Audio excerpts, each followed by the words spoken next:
Good morning.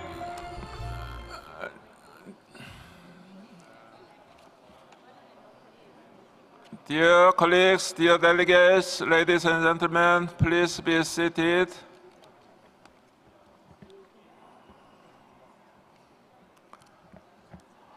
Good morning, ladies and gentlemen. Please take your seats.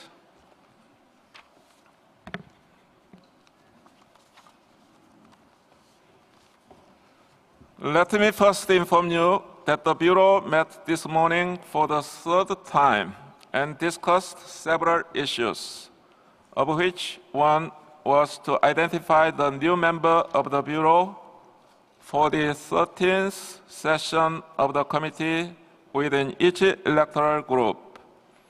The vice chairs and the rapporteur of the Bureau will be elected on Saturday. Dear committee members, despite our diligent work yesterday, we still have to examine today a total of 25 nominations to the representative list, 1 element for removal and transfer, 2 requests for international assistance, and 2 proposals to the Register of Good Safeguarding Practices. This makes it 30 files left to examine before adopting the overall decision 12.11. At the same time, I wish to remind you that we have only covered 15 files in a day yesterday. So we clearly need to move much faster today if we wish to proceed with our work according to schedule. This morning, we will try to complete our work with the examination of the remaining nominations to the representative list. Dear colleagues, the Bureau received a request from Kazakhstan to examine draft decision 11.B18 as early as possible this morning. This is because they have planned a performance involving Korean school children who can be absent from their school only this morning. We will therefore examine these draft decisions immediately before Germany's file. And we have a same request from Portugal 11.B.26. So before we examine Germany's file, Kazakhstan first and followed by Portuguese file. Without further delay, let us move along to the Kazakhstan file.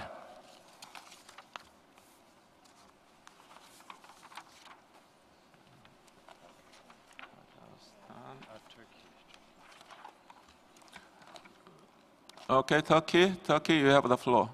Thank you, Mr. Chair. From today's Bureau meeting, I had the impression that you will give some clarification with regard to what happened yesterday.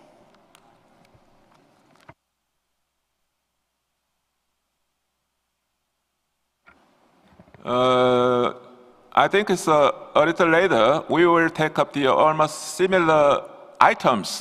So when we address that item, we will make some clarification if necessary.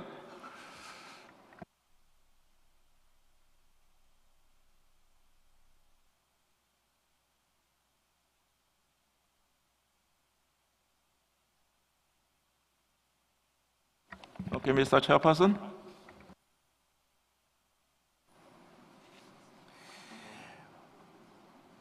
Good morning to all. Thank you, Mr. Chair. Kazakh traditional Asik games are an ancient tradition in Kazakhstan. Each player has their own set of Asiks, traditionally made out of a sheep bone, and a saka, dyed in bright colors. The community of practitioners mainly comprises children aged between 4 and 18, but young people and adults are also involved. The game is a good model for positive collaboration, social inclusiveness, and a sense of friendship. and is primarily transmitted through observation from older boys to younger ones. Mr. Chair, from the information included in the file, the nomination satisfies the following criteria for inscription on the representative list of the intangible cultural heritage of humanity. R1, traditional Asic games are mostly played outdoors by children, although adults are also involved. The games contribute to the development of cognitive and physical skills and promote a sense of identity. Asic is considered as a strong symbol of childhood in the country. R2, the inscription of the element would raise public interest in traditional games. It would also foster a sense of brotherhood and unity among children from the different social, ethnic, and cultural backgrounds. The inscription of the element would also inspire the wide and creative application of traditional attire and traditional patterns in modern design. R3, the viability of the element is ensured by the communities, groups, and individuals concerned. The proposed measures include organization of tournament, provision of administrative and legal assistance, television documentaries, creation of updating of an open source online database, production of national souvenirs featuring imagery related to the practice, academic research, among other measures. R4, during the preparation of the nomination, a series of meetings were organized with the active participation of the communities concerned, letters attesting to the free, prior, and informed consent were provided. R5, in 2013, the element was included in the National Register of the Intangible Cultural Heritage of Kazakhstan, with the wide participation of the communities, groups, and individuals concerned. The register is maintained and regularly updated every 2 to 3 years by the Ministry of Culture and Information. The evaluation body recommends that the committee inscribe Kazakh traditional Asic games on the representative list of the intangible cultural heritage of humanity. The committee may remind the state party to avoid reference to private companies or brands in relation to activities aiming at safeguarding the element and to be aware of over-commercialization that could lead to decontextualization. The committee may also invite the state party to fully involve children in the implementation of the safeguarding measures, considering that they are the main bearers of the element. Thank you, Mr. Chair. Thank you, Mr. Chairperson. The Bureau did not receive any request for debate or amendment for this file. May I therefore ask the committee to adopt draft decision on this file as shown on the screens as a whole?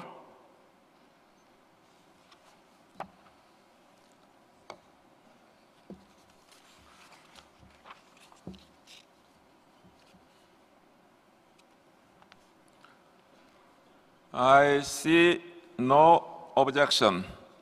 I therefore declare decision 12.com 11.b 18 adopted.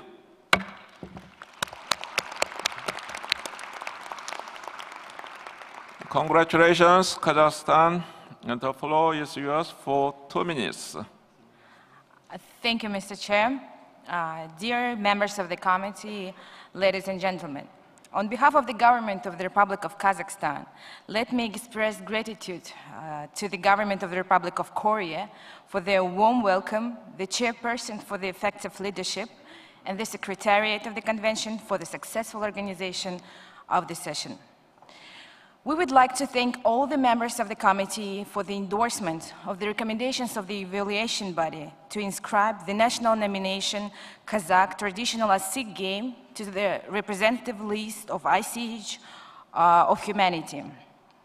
Our special thanks are extended to all partners who took part in the process of preparing the dossier, particularly to the Kazakhstan National ICH Committee, the Committee for Sport and Physical Education of the Minister of Culture and Sport of the Republic of Kazakhstan for constant support and consultations.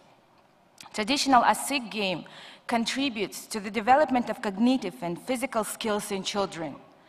The element serves to improve the socialization of young people as opposed to modern media such as computers, TV, video games, and etc. The Asik game teaches young generation to cultivate friendship, promote tolerance by transcending social, religious, racial, and other differences through this game that is played mostly outdoors. Today's inscription seals our commitment to safeguard, protect, and popularize Asik, especially among Kazakhstan's youth.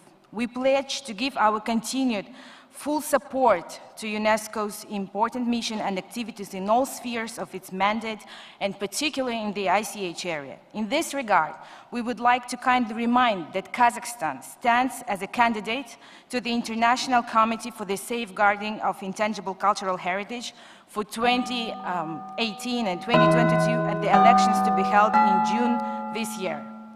So we would like, with the permission of the member states, to kindly demonstrate the Asik game on the stage. Unfortunately, our children could not come, but we still are ready to show our performance. Thank you for your attention.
Congratulations once again, Kazakhstan.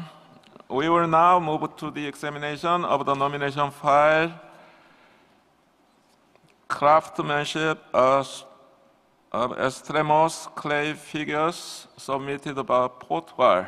I will now give the floor to the chairperson of the evaluation body so that he can share with us the findings of the body on this nomination file. Mr. Skunti. Thank you, Mr. Chair. The craftsmanship of extremos clay figures dates back to the 17th century and involves a process lasting several days. The clay figures are dressed in regional attires of alentejo or religious clothing and follow specific themes. The very characteristic aesthetic features of the figures make them immediately identifiable, and the craft is strongly attached to the region.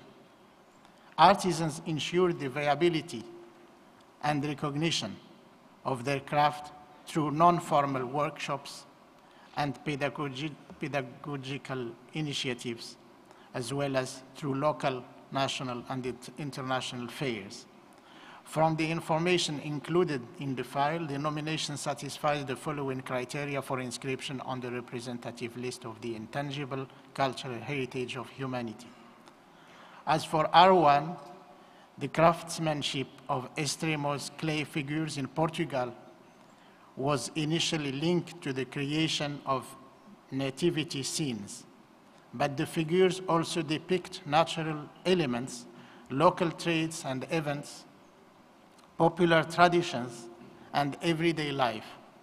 It is related to the representation of the natural world, religious beliefs, and the historical memory of the society in question, and reflects its social changes over time.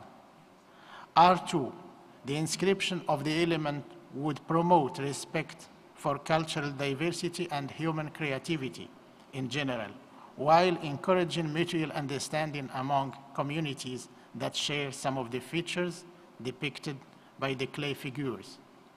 It would also foster greater appreciation of the craft and could encourage dialogue among people interested in exchanging views about their lives and traditions. R3, the viability of the element is ensured through the artisan community's participation in safeguarding actions. Such measures include non-formal education workshops, itinerant exhibitions, local, regional, national, and international fairs, and pedagogical initiatives organized in partnership with Extremos Municipal Museum. Measures are also taken to protect artisans and their practice from any adverse effects of industrial production. R4, from 2012 to 2016, Extremos City Hall coordinated the process of preparing the nomination for the inscription of the craftsmanship of Extremos clay figures with the active participation of the local artisans and regional authorities who gave their free, prior, and informed consent, demonstrating a keen interest in the inscription. R5, in 2015, the element was included in the National Inventory of Intangible Cultural Heritage, which is maintained by the General Directorate of Cultural Heritage, carried out by the Municipal Museum of Extremos. With the artisans' participation, the inventory will be updated every 10 years. The evaluation body recommends that the committee inscribe the craftsmanship of Extremos clay figures on the representative list of the intangible cultural heritage of humanity. Thank you, Mr. Chair.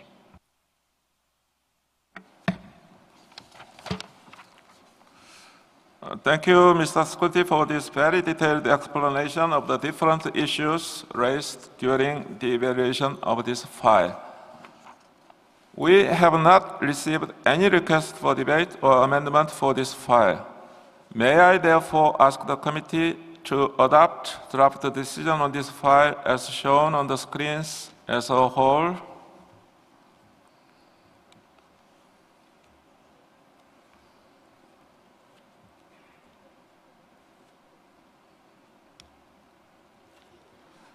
I see no objection. I therefore declare decision 12.com/11.b26 adopted.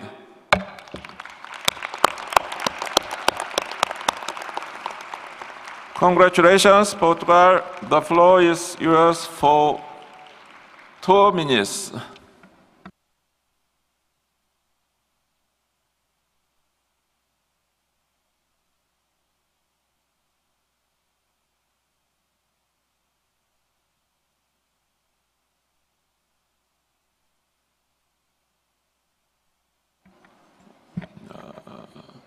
Portugal, you have the floor.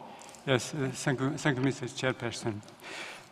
This is the 7th Portuguese element inscribed on the convention list, and we are truly glad that Portugal has been able to successfully safeguard several elements of its intangible cultural heritage and identity at the international level with the help of this committee.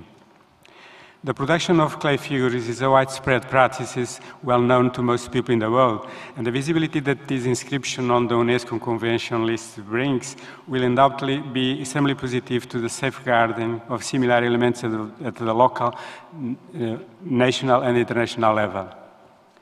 Clay figures are produced in all regions of the world, a fact that points to the significance of these practices to community with very different cultures, backgrounds, and beliefs. It is an old, widespread traditional craft that needs little further explanation to be understood. We are sure that the inscription of this traditional craftsmanship on the representative list will foster the acknowledgement and appreciation for the artisans' works all over the world, and may encourage dialogue among different people by exchanging and sharing views related to their daily life and traditions. In this sense, the inscription of the production of clay figures in Estremoz encourages dialogue based on the respect for cultural diversity, but also on shared experiences, since the figures depict scenes that are common to many cultures worldwide, such as to give you some examples, people carrying water, taking care of animals, selling farm products, and washing clothes. As regards the safeguarding of the craftsmanship of Estremoz clay figures, the municipality of Estremoz has already started implementing the safeguarding plan proposed in the nomination, thus fulfilling its commitments to the implementation of the 2003 Convention. I thank you for your attention. Thank you.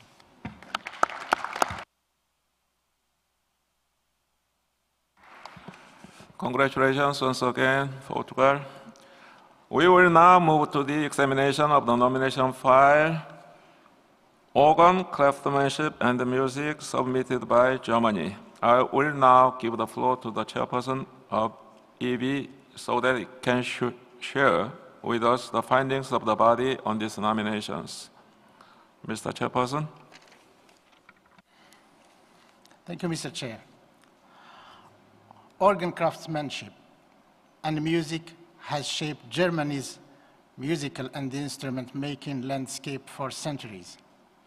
And there are a diverse number of traditions around constructing and playing the organ. The highly specialized knowledge and skills of organ makers are significant markers of group identity, and organ music constitutes a universal language that fosters interreligious understanding. Knowledge and skills related to the element are transmitted through a direct teacher-pupil experience, as well as in vocational schools, universities, and organ construction workshops. From the information included in the file, the nomination satisfies the following criteria for inscription on the intangible cultural heritage of humanity. R1, organ craftsmanship and music is an artistic practice that combines innovative techniques and knowledge about the nature and creative improvisation of performing organ music. There is a wide range of traditions around constructing and playing the organ in Germany, with several thousand organ builders and organists throughout the country.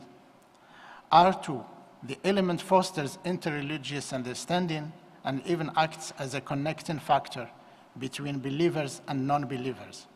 Its inscription would enhance dialogue among various communities and foster connections between them both within Germany and beyond. R3, comprehensive educational activities at both the formal and non-formal levels and activities related to the transmission and dissemination of the element are planned or already underway. One of their goals is to foster the network of stakeholders in order to exploit synergies and strengthen advocacy. R4, with the support of the German Commission for UNESCO, numerous community members and institutions interested in organs were actively involved in all stages of the preparation of this nomination file and expressed their free, prior, and informed consent. R5, the element was included in the National German Inventory of Intangible Cultural Heritage in 2014. The inventory, maintained by the German National Commission for UNESCO, was drawn up with the active participation of the communities, traditional bearers, and non-governmental organizations concerned. Therefore, the evaluation body recommends to inscribe organ craftsmanship and music on the representative list of the intangible cultural heritage of humanity. The committee may remind the state party that references to the universality of an element are not in line with the spirit of the convention. Thank you, Mr. Chair. Thank you very much, Mr. Chairperson, for your very kind introduction of this file. The Bureau did not receive any request for debate or amendment for this file. May I therefore ask the committee to adopt draft decision on this file as shown on the screens as a whole?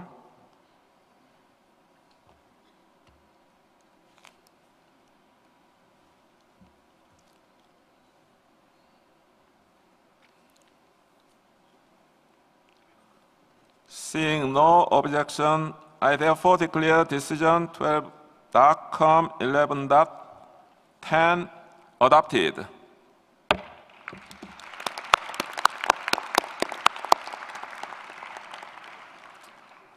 Congratulations, Germany. The floor is yours for 2 minutes. Mr. Chairperson, Excellencies, members of the committee, ladies and gentlemen. Germany would like to thank you very much for the positive decision on the inscription of organ craftsmanship and organ music. We would like to thank you on behalf of around 2,800 organ builders and 180 apprentices in 400 workshops in Germany, as well as on behalf of 3,500 full-time and several 10,000 of part-time voluntary organists all over Germany. They all have been very much looking forward to today's decision. Please imagine listening to the joyful sound of about 50,000 organs in Germany, which are located in churches in small villages, up to big concert halls in major cities, playing all at the same time. That sound might be loud enough to be heard even here in Jeju. This inscription from Germany on UNESCO's representative list will definitely boost the motivation to continue promoting the many facets and perspectives of the safeguarding of intangible cultural heritage in Germany. To conclude, we would like to express our warm thanks to the Republic of Korea and to the chairperson of the committee, Ambassador Lee, and its team for organizing this committee meeting. You are really a wonderful host here in Jeju. Thank you very much. Merci beaucoup. Gamsa Hamnida.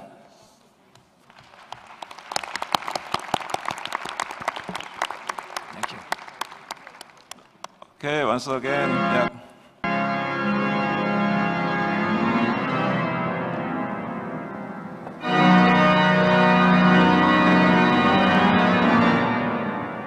Das größte Musikinstrument mit natürlicher Tonerzeugung, die Orgel, ist heute nahezu überall auf der Welt zu finden. Entstanden vor mehr als 2000 Jahren im hellenistischen Ägypten, kam sie über Byzanz nach Europa, wo sie ihre Heimat fand. Hier haben seit dem Mittelalter bis in die Gegenwart alle wesentlichen technischen und musikalischen Entwicklungen stattgefunden. Die Ausbildung zum Orgel- und Harmoniumbauer erfolgt in einer 3,5-jährigen Lehrzeit.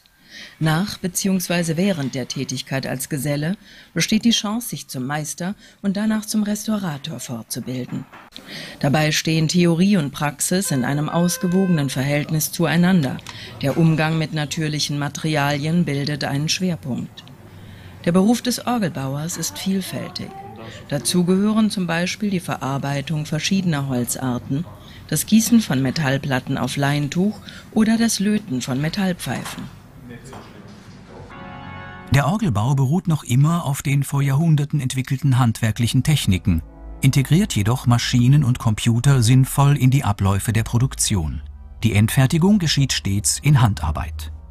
Orgeln werden für Jahrzehnte oder gar Jahrhunderte gebaut. Sie sind wahre Monumente der Nachhaltigkeit. Deshalb muss bei der Holzernte in langfristigen Zyklen gedacht werden. Es ist wichtig, welche Hölzer genutzt und wann sie geschlagen werden. Mit ihrer künstlerischen Gestaltung und mit ihrem musikalischen Klang verleiht eine Orgel jedem Raum und jedem Baudenkmal eine zusätzliche Dimension in der Wahrnehmung des Besuchers. Die Orgel fasziniert Menschen sowohl als individuell gestaltetes, technisch komplexes Kunsthandwerk, als auch durch ihre unermesslichen klanglichen Möglichkeiten.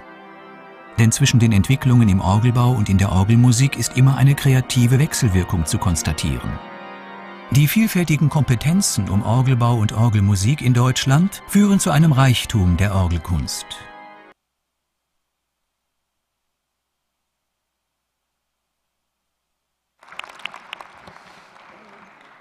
Once again, congratulations, Germany. 축하합니다. 감사합니다. We will now move to the examination of the nomination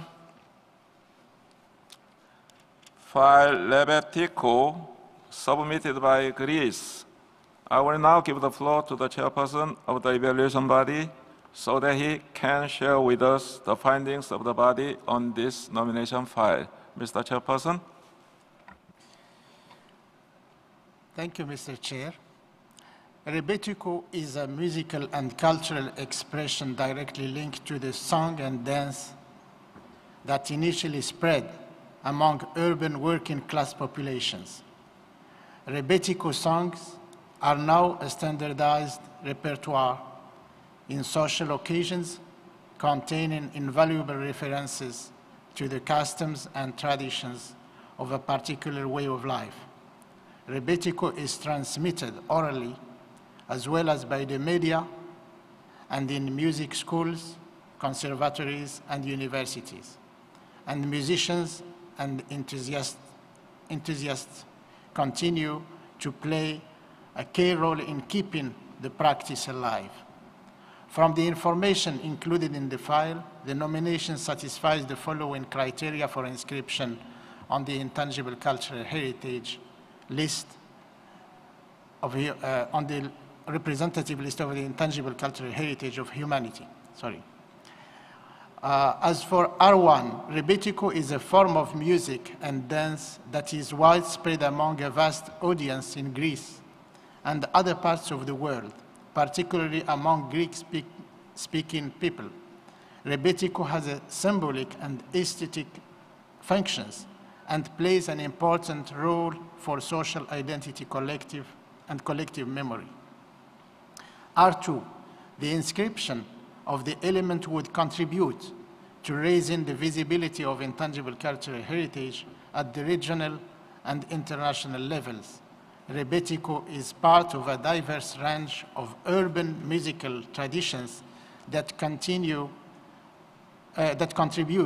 to the integration of marginalized social groups and refugees, thus fostering intercultural connections. R3 The viability of the element is ensured by the communities, groups, and the individuals concerned through measures such as research, documentation, transmission, and awareness-raising activities. The bearer communities took an active part in the long consultations process, and their views have been noted and included in the safeguarding measures. R4, the meetings organized to obtain consent are well explained with sufficient details provided. Many highly personalized letters of consent are provided describing personal histories behind the element. R5, the element was included in the Greek National Inventory of Intangible Cultural Heritage in 2016 by the Ministry of Culture and Sports, following a series of consultations with Rebetiko community performers, bearers, and researchers. The inventory is to be updated every 5 years. The evaluation body recommends that the committee inscribe Rebetiko on the representative list of the Intangible Cultural Heritage of Humanity. The committee may invite the state party to actively support initiatives from tradition bearers and practitioners aiming at safeguarding the element. The committee may also commend the state party for the quality of the safeguarding activities, particularly as regards the cooperation between musicians and educational programs in museums. Thank you, Mr. Chair.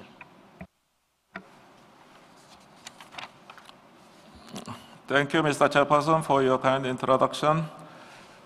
We have not received any request for debate or amendment for this file. May I therefore ask the committee to adopt draft decision on this file as shown on the screens as a whole?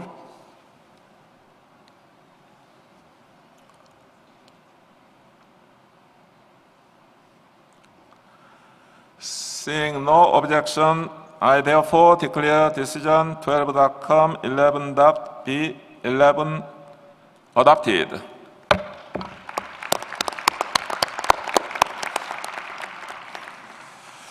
Congratulations, Greece. The floor is yours for 2 minutes. Thank you, Mr. Chairperson. On behalf of the members of the Rebetiko culture community, I would like to address you in their own words, taken from the lyrics of one well-known Rebetiko song in Greek, but I'm sure the Arab and Turkish-speaking people in the room will relate to one word at least. They will understand the meaning. Όλοι οι ρεμπέτες του Ντουνιά σας ευχαριστούν. All the people of the Rebetiko culture community all over the world, Dunya, thank you. On their behalf, I wish to thank the Korean government for hosting this meeting, the evaluation body for their high-quality work, and the Secretariat for facilitating and running the ICH convention business efficiently as always. The Rebetiko music, song, and dance tradition inscribed today has a long history and draws heavily from a well-spread Eastern Mediterranean music tradition. Some of the most influential people in this tradition in Greece come from diverse ethnic and religious backgrounds. The most important woman singer, for example, in the 1940s and 1950s was Marika Ninou, of Armenian origin. Her interpretations shaped singing and set the rule for the 1920s onwards until today. And another one was Rosa Eskenazi, of Jewish origin, as you can say by her name, and she was the first woman that not only sang, but danced on stage.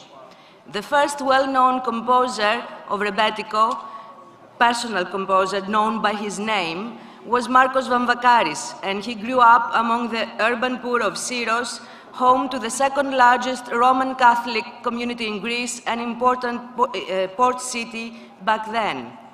So what is inscribed today, though, is not the historical trajectory of an element, okay, but the meaning that has for the current community of bears in Greece and everywhere.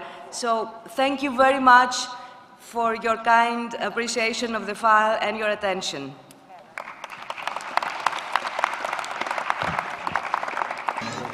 Thank you. Τα ρεμπέτικα ανέδειξαν σπουδαίους συνθέτες, στιχουργούς, τραγουδιστές και οργανοπαίκτες που μας πρίκησαν με ένα κλασικό πλέον ρεπερτόριο, το οποίο εξακολουθεί να είναι εξαιρετικά δημοφιλές ως τις μέρες μας για ένα μεγάλο τμήμα του ελληνικού λαού, με ιδιαίτερη απήχηση στη νεολαία. Είναι παρόν ως μια ζώσα μουσική παράδοση στη σύγχρονη Ελλάδα και εξακολουθεί να επιτελείται μέσα από πολλές ρεμπέτικες κομπανίες, στα κέντρα, σε φεστιβάλ, στη δισκογραφία, το ραδιόφωνο και την τηλεόραση, τον κινηματογράφο και στα μέσα κοινωνικής δικτύωσης.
Okay, congratulations.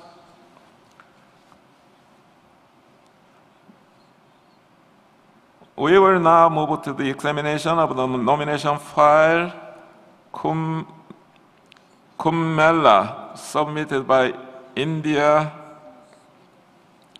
I will now give the floor to the chairperson of the EB so that he can share with us the findings of the body on this nomination file. Mr. Chairperson.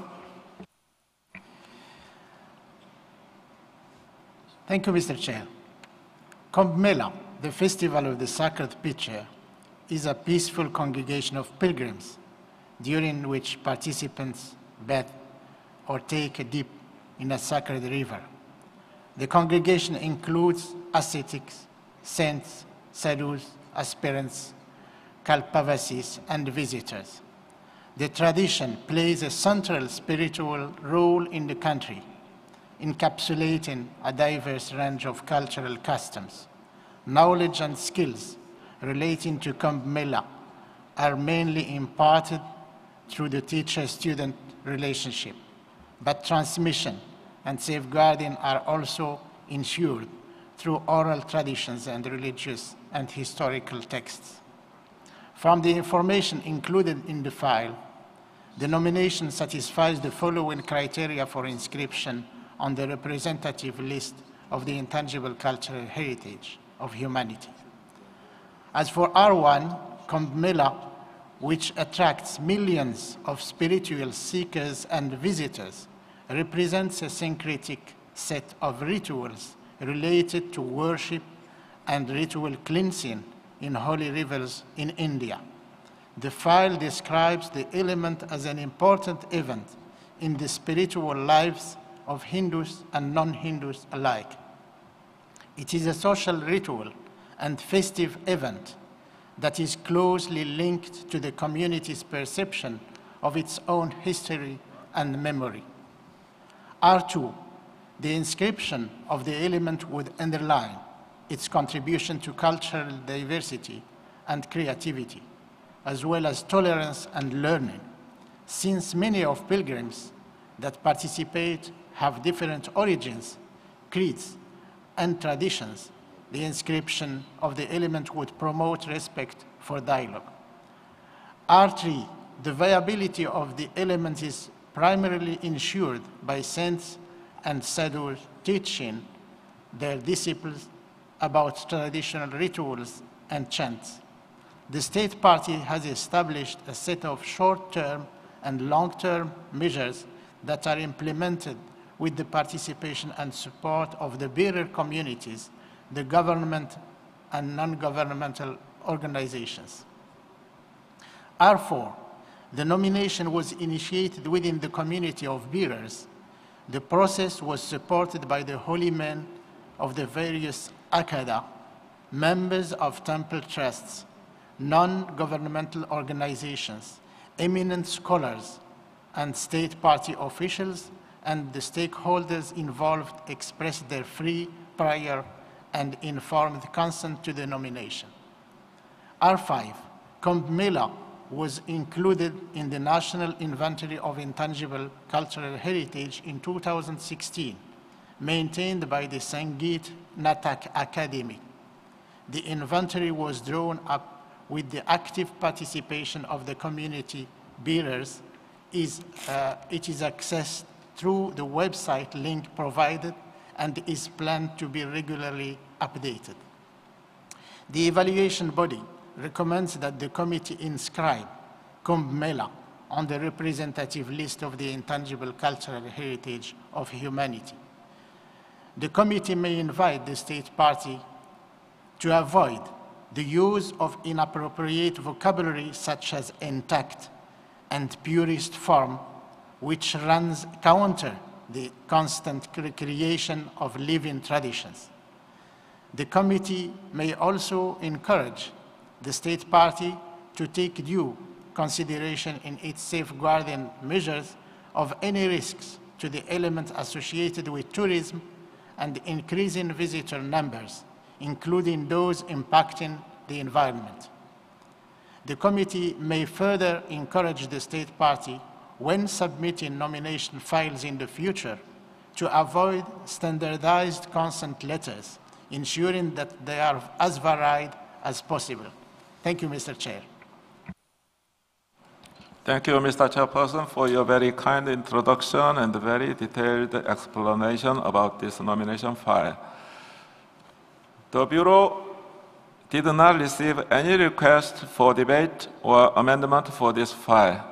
May I therefore ask the committee to adopt draft decision on this file as shown on the screens as a whole?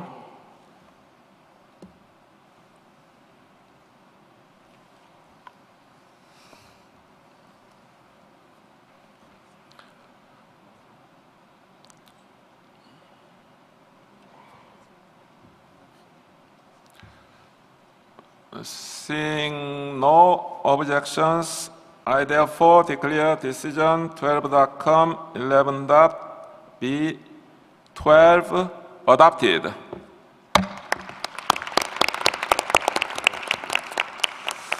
Congratulations, India.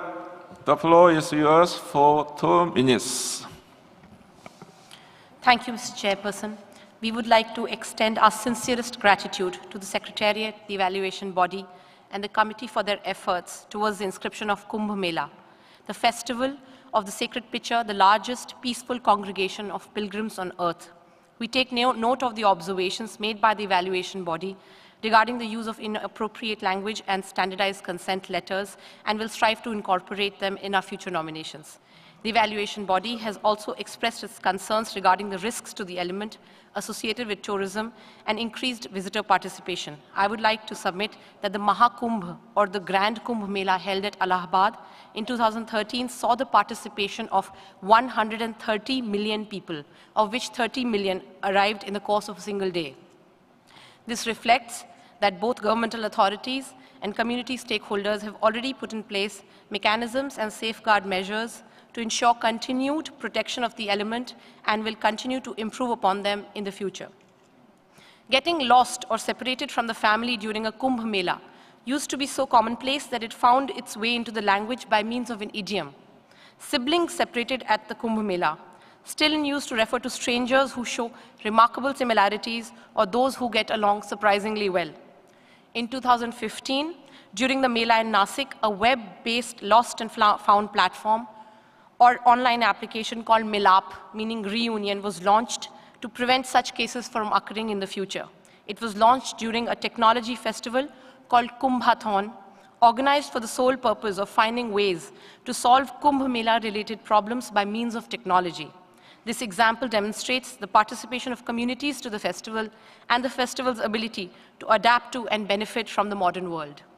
The ritual bathing in the holy rivers during the festival is supposed to cleanse an individual of all his sins. This desire to be reborn, to lay the ghosts of the past to rest, and to start afresh. This opportunity to renew oneself is the reason why millions of people from the most ordinary householder to the ash-covered Naga ascetic participate in this festival. I once again not just thank this committee for the inscription of this spiritual journey, but I also invite everyone present here to participate in its next edition. Thank you.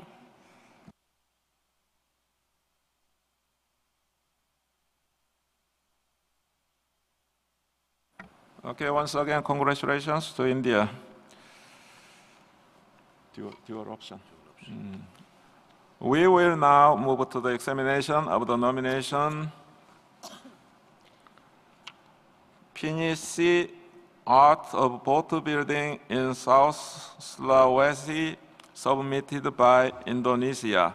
I will now give the floor to the chairperson of the evaluation body so that he can share with us the findings of the body on these nominations. Mr. Skunti. Thank you very much, Mr. Chair. Pinisi, or the art of boat building in South Sulawesi, refers to the famed Sulawesi schooner and represents the epitome of the archipelago's indigenous sailing craft. Today, boat building centers are located at Tanah Beru, Bira, and Batulisin, where shipbuilding and sailing are central to the community's social, economic, and cultural fabric. Knowledge and skills are transmitted from generation to generation, both within and outside of the family circle, and local shipwrights are engaged in active marketing initiatives to safeguarding the practice. From the information included in the file, the nomination satisfies the following criteria for inscription on the representative list of the intangible cultural heritage of humanity. As for R1, Pinisi, or the art of boat building in South Sulawesi, is a practice involving sophisticated cognitive concepts that outline the three-dimensional form of a ship and its countless components, as well as the advanced social organization necessary to successfully build, operate, and navigate trading vessels. Nowadays, the Pinisi schooner symbolizes erudition and customs and has become an epitome of the archipelago's maritime tradition per se. R2, the inscription of the element would raise awareness of the importance of indigenous knowledge, systems, and local wisdom. Recognition of the art of boat construction and marine culture would promote respect for human creativity, mutual understanding, and intercultural dialogue. R3, around 500 people have been directly employed in the construction and outfitting of the ships, thus contributing to the viability of the element. The proposed safeguarding measures comprise inventorying and documentation, provision of raw materials, preparation of teaching materials, promotion through design and artwork competitions, organization of annual boat festivals, awareness raising among visitors, among other activities. R4, the preparation of the nomination file involved a wide spectrum of relevant stakeholders, including the bearer communities, non-governmental organizations, researchers and academics, government institutions, and public figures, all of whom provided their free, prior, and informed consent to the nomination. As for R5, the evaluation body recognized that the element was included in the inventory list of the cultural wealth of Indonesia in 2010. However, there is no clear explanation of who is responsible for maintaining the inventory or of the involvement of communities, groups, and relevant non-governmental organizations in its drafting. Information on the frequency with which it is updated is also missing in the file. Therefore, it is recommended that the committee refer the nomination of Pinisi, Art of Boat Building in South Sulawesi, to the submitting state party. Thank you, Mr. Chair.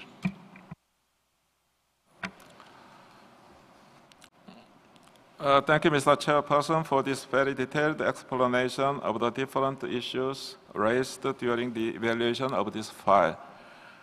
This is another case of a dual system of draft decisions that we will have to examine during the present session. Pursuant to the working method presented on Monday, the committee has received written information from the submitting state concerning the questions raised by the evaluation body in its recommendation. This written information will be attached for the record to the nomination file. In conformity with the Rule 22.4 of the Rules of Procedure of the Committee, I would like to give the floor to the submitting state to provide us with relevant information regarding the following issues. Institution responsible for maintaining the inventory. Second, involvement of communities, groups, and the relevant non-governmental organizations in its drafting. Third, periodicity of updating of inventory. Allow me to remind the submitting state that its intervention shall be limited to address these very specific issues. Indonesia, the floor is yours. Thank you, Chair. First of all, I would like to express our appreciation to you and the government of Republic of Korea for hosting this convention in this beautiful island of Jeju. Prior to replying the questions put forward by the evaluation body, please allow me to explain the process of listing Indonesia's intangible cultural heritage. This is reflected on our website, excuse me, at warisanbudaya.kemdikbud.go.id.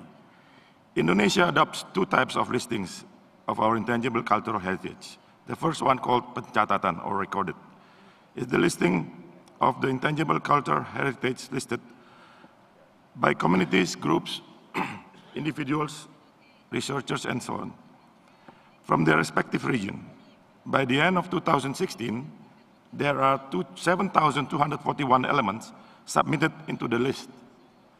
The second one, called penetapan, or designation or declared, is the list of the intangible cultural heritage taken from the first list after evaluated by the team of experts and declared by the Minister of Education and Culture of the Republic of Indonesia by several decrees. Until 2017, there are 594 elements listed in this list. Having described of the above information, the answer to the questions by the evaluation body are as follows. First of all, both the recorded and the declared lists of the intangible heritage of Indonesia are maintained by the Minister of Education and Culture of the Republic of Indonesia. Second, both lists were created with the involvement of, among others, communities, groups, and non-governmental organizations. Parties who were involved in drafting the file of our Pinisi have been presented in the email of our last email last Monday as requested. The recorded list can be updated at any time via the website since 2010. In accordance, the declared list with the national status is updated once a year, where the first one was declared on 13 December 2013, and the last one was declared on 29 September 2017. The lists are available in the website. But if you wish to see the declared list, the books on this list are available on our desk for your review. The books are published once a year. I thank you, Chair, for this opportunity. I thank you, Ambassador Han Mangaraja. And I think it's too cold in Jeju. I think it's 5 or 6 degrees colder than average temperature. Thank you. And the floor is now open to committee members. I recognized Palestine and the Philippines. Palestine first. Mr. Chair, with your permission, I think that our colleague from Philippines raised his plate before me, so I'll take the floor with your permission after Philippines. Thank you. Thank you, Palestine. Now, Philippines. Thank you very much, Mr. Chair, and I thank also our Palestinian colleague. Pinisi manifests a long-standing boat-building and navigation tradition in Indonesia.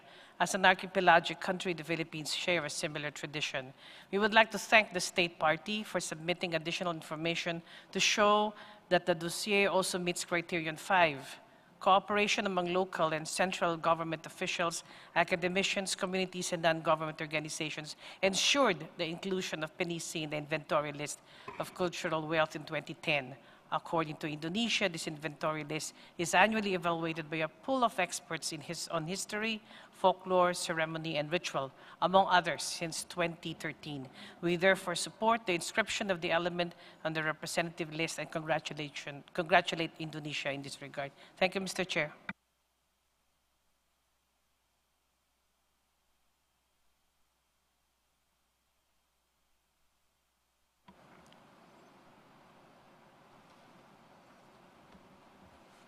Yeah, on my list, there are so many delegations. So, Senegal.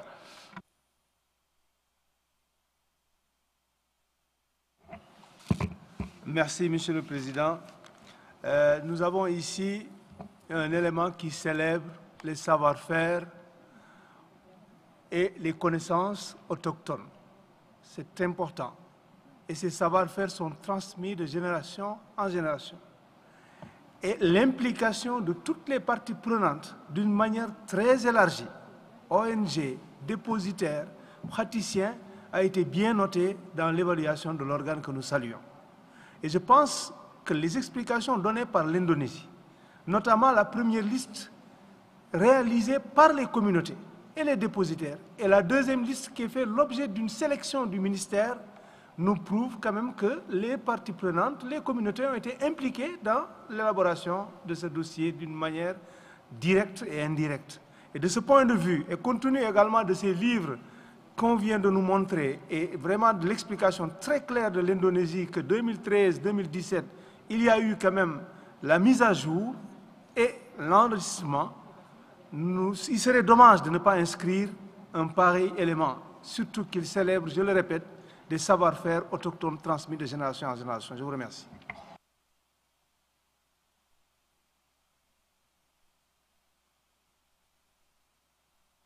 Palestine. Thank you, Mr. Chair. And finally, it will be very quick. I would like to thank the delegation of Philippines and Senegal for their intervention, because now I have nothing to add to what have been said. Only one thing, that I strongly support the option of inscription of this element. Thank you, Mr. Chair. Thank you, Palestine. There are so many speakers on my list: Republic of Korea, Cote d'Ivoire, Cyprus, Saint Lucia, Ethiopia, Colombia, Afghanistan, Algeria, Bulgaria, Hungary, and yeah, so Turkey. Yeah. Cyprus. So, if you want to make some supportive statement, other than your supportive statement, so raise who wish to raise a very specific questions to Indonesia, or express some opposing the views. Otherwise, you will be duly recorded in our verbatim summary records. Hungary. Okay, thank you. Thank you. Thank you so much. I believe we are ready to move to the adoption of the decision para by para.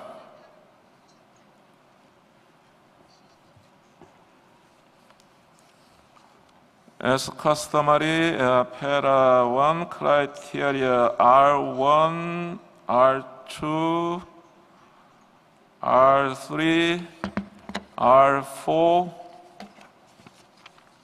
no objections. So para 1 and para 2 adopted.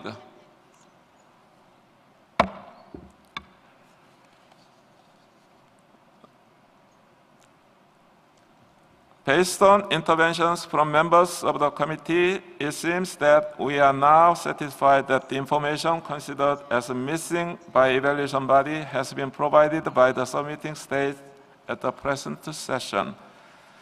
Can we consider criterion R5 as proposed under the inscription option? Para 3 is a kind of a standard form that we created containing R5, seeing no objection. So whole para 3 adopted. Can we consider para 4, para 5, para 6 all together?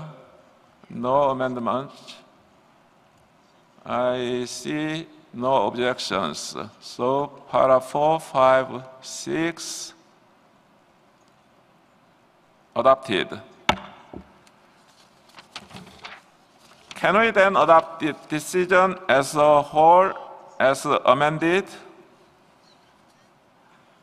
Seeing no objection, I therefore declare decision 12.com, 11.b, 13 adopted as amended. Congratulations.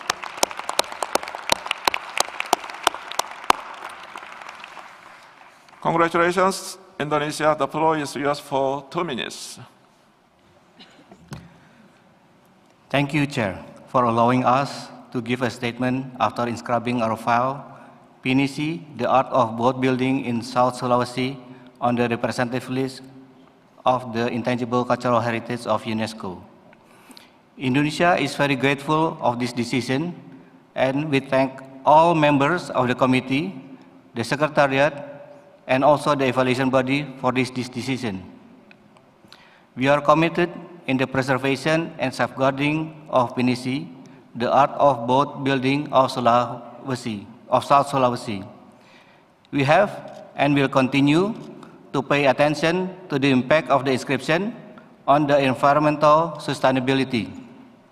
We have enforced to plant the trees for the raw materials of the boat, and we will ensure the effective and practical transmission of the relevant know-how on boat buildings to our younger generation. Among us is the Deputy Regent of the Bulukumba, where Pinisi has been built for generations since the 14th century. I would like to ask him to say a few words. Thank you, Chair. Thank you, Chair. On behalf of the people of our Regency of Bulukumba, the province of South Sulawesi, and the people of Indonesia, I would like to thank you again for the inscription of Pinisi. We believe this decision support us more confidence and to help us to protecting and preserving our culture and tradition. Thank you.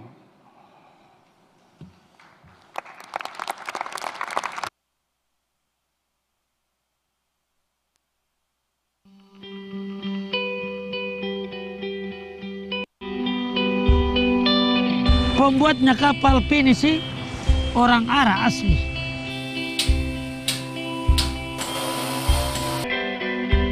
Sudah tradisi mulai dari nenek moyang, pembikin perahu jangan ada punah.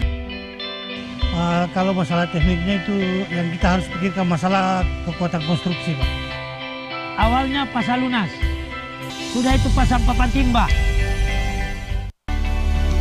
Sudah gadingnya kerja sentanya. Sudah senta landasan dek. Kita doain, kita arahkan. Semoga kapal ini panjang umurnya. Setelah itu kita adakan lagi itu di dalam, dipusar seperti manusia, supaya istilahnya itu kapal bernapas juga seperti manusia. Saya menemukan rasa bangga Pak sebenarnya, karena masih bisa melanjutkan kita punya budaya, terutama itu pembuatan kapal itu sendiri.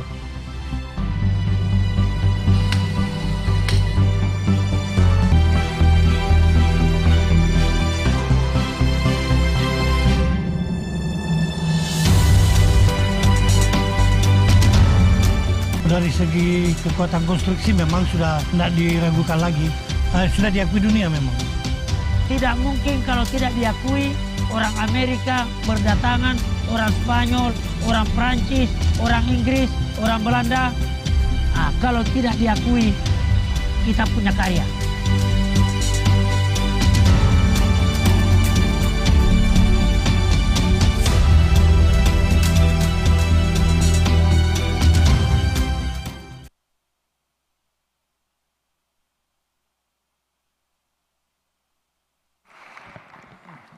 Congratulations once again to Indonesia. We will now move to the examination of the nomination.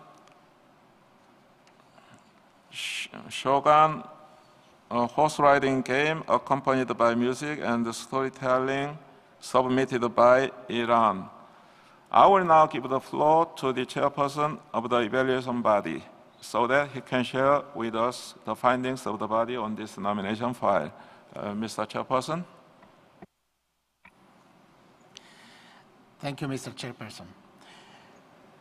Chogān is a horse riding game traditionally played in royal courts and urban fields and accompanied by music and storytelling. In Chogān, two rider teams compete and the aim is to pass the ball through the opposing team's goal post using a wooden stick. Chogān has a strong connection to the identity and history of its bearers and practitioners. It is transmitted informally within the family sphere, as well as by dedicated associations through training and support for local masters. From the information included in the file, the nomination satisfies the following criteria for inscription on the representative list of the intangible cultural heritage of humanity. R1, the element refers to a traditional horse riding game accompanied by music and storytelling. The file describes the variety of values associated with Chogān, the connection between nature, humankind, and horses that is established, the exhilaration and entertainment value of the game, and the sense of belonging to society and history that it fosters. R2, the inscription of the element would contribute to increasing the visibility of intangible cultural heritage in general and raising awareness of its importance, since the element fosters an interaction and engagement between humankind, nature, oral traditions, and craftsmanship. It would also encourage dialogue both on the national and international level. R3, past and current efforts to safeguard the element have been constantly undertaken. A 5-year safeguarding plan covers funding, seasonal and annual festivals, research activities, publication of booklets, annual tribute ceremonies, establishment of an archive for the element, and training activities for players and apprentices. R4, the nomination file of Chogān has been compiled by an inscription committee formed by the representatives of the 5 provincial associations, the representative of the Office for Inscription of Heritage, and the representative of the Iranian National Commission for UNESCO. Various stakeholders provided their consent to the nomination. R5, the element was included in the National Representative Inventory of Intangible Cultural Heritage in 2010, maintained by the Office for Inscriptions, Preservation and Revitalization of Intangible and Natural Heritage, drawn up with the participation of the communities concerned. It is updated every 1 to 3 years. The evaluation body recommends that the committee inscribe Chogān, a horse riding game accompanied by music and storytelling, on the representative list of the intangible cultural heritage of humanity. The committee may commend the state party for innovative safeguarding initiatives involving awareness raising among youth through the creative use of multimedia, and invite it to report the outcomes of such initiatives in the following periodic report. The committee may further invite the state party to avoid the use of inappropriate vocabulary and concepts when referring to intangible cultural heritage, such as World ICH list, which may lead to confusion with the 1972 World Heritage Convention. Thank you, Mr. Chair. Thank you, Mr. Chairperson, for this very detailed explanation of different issues raised during evaluation of this file.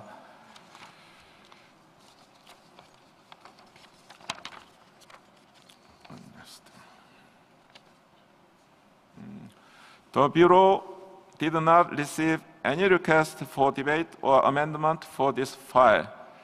May I therefore ask the committee to adopt draft decision on this file as shown on the screens as a whole?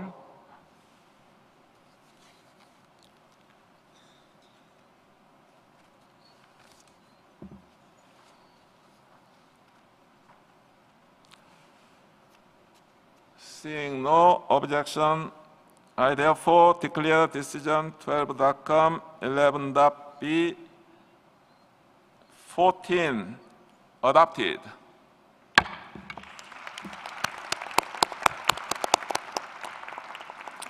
Congratulations, Iran. The floor is yours for 2 minutes. In the name of God, the compassionate, the merciful. ای رفته به چوگان قضا همچون گو، چپ میخور و راست میرو و هیچ مگو، کان کس که تو را فکند اندر تک پو، او داند و او داند و او داند و او. In the cosmic game of Chogān, you are the ball. The mallet's left and right becomes your call. He who causes your movement, your rise and fall. He is the one, the only one, who knows it all. Omar Khayyam, 1123 AD. Mr. Chairman, Mr. Secretary, esteemed members of the committee, dear delegates, ladies and gentlemen, first of all, I would like to extend my gratitude for the warm hospitality and well organization of the session by the Korean host. It is an honor to be here with an opportunity to bolster friendship, peace, and reconciliation amongst all the member states of the Convention 2003, whose effect will reach the whole world. As mentioned in our nomination file, Chogān, a horse riding games accompanied by music and storytelling, contributes to the visibility of the ICH in general. Chogān is a part of the Iranian worldview, which has managed to showcase the diverse cultural and artistic traits in the shape of a ritual game. One of the capabilities of this game is bolstering connections between humankind, nature, and the horse, using the game, music, and performance. This game is considered to be the game of kings and the kings of games in Iran, and its symbols have managed to ingrain themselves in all the facets of the Iranian day-to-day life, be it the dishes on dinner table, house furnishing, or artworks, and is the most used motif in the Iranian life. The game of polo, which has currently expanded to the majority of the countries in the world, has its roots in the physical part of Chogān. We are very pleased that we are sharing a valuable elements of ICH with the world. Once again, I would like to use this opportunity to express my gratitude towards the Secretariat and all of you. Thank you.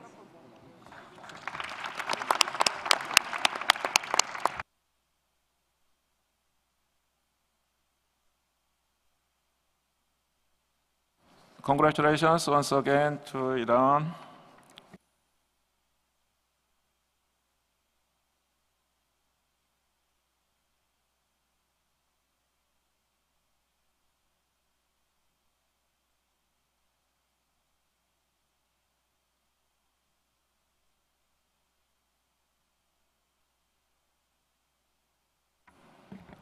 Okay, let's move on. Yeah, before taking up next file, I'd like to say a few words. The first day, I announced, in accordance with para 14 of the Rules of Procedure of the committee, my duty as chairperson is to ensure the smooth conduct of the proceedings and the maintenance of order. This will be my main line of action during our debates. Based upon this guideline, in particular for smooth conduct of the proceedings, I allowed the delegation members to speak a little longer than 2 minutes. But however, as from today, we have introduced a little new system. And I'd like to invite the Secretariat to explain very briefly at a later stage, not now. When one delegation is taking floor upon invitation of chairperson, another delegation just cut in without permission of a chairperson is very bad behavior, damaging, encroaching upon authority of a chairperson. So in my capacity as a chairperson, I express deep regret to the delegation concerned for this kind of very inappropriate misconduct, and the request that this should not be repeated in the future. Finally, I think that my final remarks were misunderstood because I couldn't finish my statement to the end. I didn't mean it. Having said this, I'd like to invite Mr. Secretary just to briefly introduce new system. Thank you, Mr. Chairperson. This is to inform the room that should, as of today, should the chairperson request that a microphone be cut, all microphones will be cut in the room at the same time. Thank you. We will now move to the examination of the nomination. Art of crafting and playing with the Kamancheh, a bow-string musical instrument submitted by Iran and Azerbaijan. I will now give the floor to the chairperson of the evaluation body so that he can share with us the findings of the body on these nominations. Mr. Chairperson, you have the floor. Thank you, Mr. Chair. The art of crafting and playing Kamancheh, little bow, a bowed string instrument, has existed for over 1,000 years. In the Islamic Republic of Iran and Azerbaijan, it is a major element of classical and folkloric music, and performances occupy a central place in many gatherings. Kamancheh is both a key source of earning a living and a strong part of the community's living heritage. Knowledge relating to the art of crafting and playing Kamancheh is transmitted both within families and in musical institutions. From the information included in the file, the nomination satisfies the following criteria for inscription on the representative list of the intangible cultural heritage of humanity. R1, the art of crafting and playing with Kamancheh is practiced and transmitted both as an expression of vernacular culture and as a professional art. It represents a strong source of cultural identity, including for many Iranians and Azerbaijanis living abroad. R2, the inscription of an element made up of various arts, would raise awareness about the diversity and manifold expressions of intangible cultural heritage. The inscription would also strengthen cultural ties and dialogue between both amateur and professional craftspeople and performers in the two countries, as well as between their audiences. R3, in both countries, communities have undertaken various efforts to ensure the viability of the element. Submitting states parties plan to apply to the existing legislation and institutional framework to allocate funds and human resources and to avoid large-scale and controlled production of the instrument. R4, the nomination of the element was carried out at the initiative of the community in collaboration with other stakeholders and coordinated by the Iran House of Music. The community members declared their free, prior, and informed consent to the joint nomination by the two states. R5, the element was included in the National Inventory List of Intangible Cultural Heritage of the Islamic Republic of Iran in 2014, maintained by the Office of Inscriptions and Preservation and Revitalization of Intangible and Natural Heritage, and updated every 1 to 3 years. The element was included in the Register of Intangible Cultural Heritage of Azerbaijan in 2013, supervised by the Documentation and Inventory Board, and was last updated in 2015. Both state parties demonstrated the involvement of the communities concerned in drawing up the inventories. The evaluation body recommends that the committee inscribe art of crafting and playing with Kamancheh, Kamancheh, a bowed string musical instrument, on the representative list of the intangible cultural heritage of humanity. The committee may commend the states parties for the inclusion in the safeguarding measures of a committee established to monitor the impact of the increased visibility resulting from an inscription. Thank you, Mr. Chair. Thank you, Mr. Skunti, for this very detailed explanation of the different issues raised during the evaluation of this file. The Bureau did not receive amendment for this file. I recognize the Armenia. Armenia, you have the floor. Thank you, Mr. Chairperson. Armenia cannot agree to this draft decision as a whole or to any of its paragraphs. We are against the adoption of this draft decision, and therefore Armenia dissociates itself from this decision and requests that this statement be reflected in the summary records.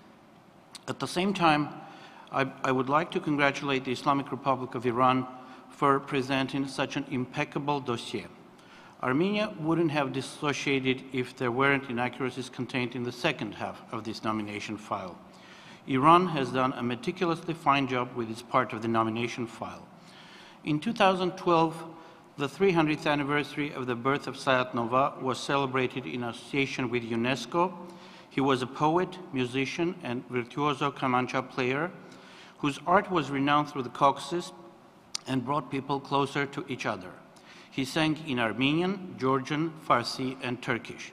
Now, this is what I call a multinationalism. And one final rhetoric question. As the Azerbaijani permanent representative yesterday confirmed the fact that he has no access to Karabakh, how do they, over the last few decades, organize the famous state finance workshop in Shushi? For the last 3 decades, Shushi is financed from the state budget of Artsakh. This is a rhetorical question. Thank you, Mr. Chairperson. Thank you, Armenia. May I therefore ask the committee to adopt draft decision on this file? I recognize Turkey. Yeah, Turkey, you have the floor. Thank you, Mr. Chair. We welcome that an element of a file that has also been practiced, especially in the north of Turkey, under the name exactly Kamancheh, has been presented by Azerbaijan and Iran for its inscription to the representative list of Intangible Cultural Heritage for Humanity. Kamancheh, which is a major folkloric instrument, occupies a central role in the identity of mostly Black Sea people of Turkey. The art of playing and crafting is transmitted from generations to generations. It is also registered in our inventory. As obvious, Kamancheh is yet another element shared across different countries. As such, it is an ideal element for a possible multinational file as well. On this occasion, we invite all states parties to make use of their shared elements through international multinational files in order to facilitate dialogue between cultures and communities. And Turkey will be happy to join the extended file in the future if the states parties so consider. However, at a time where almost all UNESCO members are concerned about the increasing politicization of this organization and repeatedly calling for dialogue, mutual understanding, and respect for each other, regretfully, we have yet again, at another committee meeting, hijacked by one country purely on political grounds. Since yesterday, committee members are once again held hostage to the political claims of one single country. We're not here to accommodate the political interest of one state party who does not act in goodwill and act against the principles of this convention. As committee members, our responsibility is to make sure that interventions are in line with the spirit of this convention. We call on the committee not to allow the consideration of such bilateral political problems in our meetings, but focus on the elements and its contribution to the intangible cultural heritage for humanity. Let me conclude by warmly congratulating Azerbaijan and Iran for successfully presenting this old tradition of our region for a possible inscription into the representative list of intangible cultural heritage for humanity. Thank you, Mr. Chair. May I therefore ask the committee to adopt draft decision on this file as shown on the screens as a whole?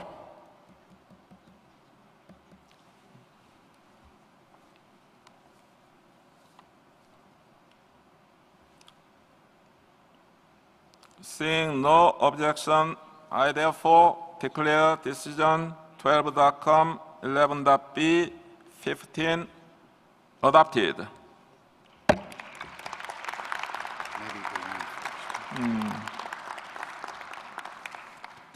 Congratulations, Iran and Azerbaijan. Now I give the floor first to Iran, and the floor is yours for 2 minutes. In the name of God, Mr. Chairman, Mr.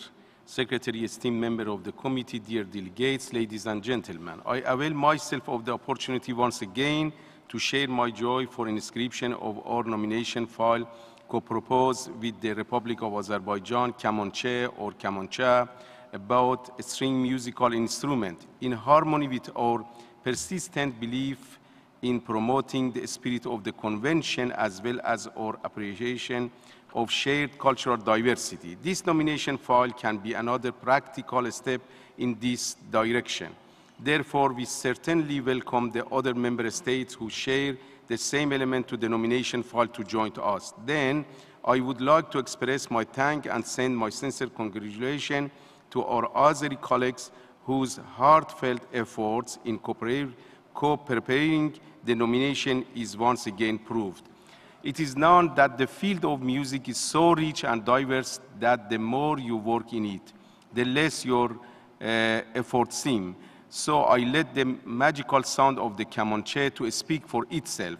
Finally, as the Islamic Republic of Iran sees the ICH as an important and effective vehicle for rapprochement of diverse cultures, we express our readiness for more active and practical cooperation for multinational nomination file.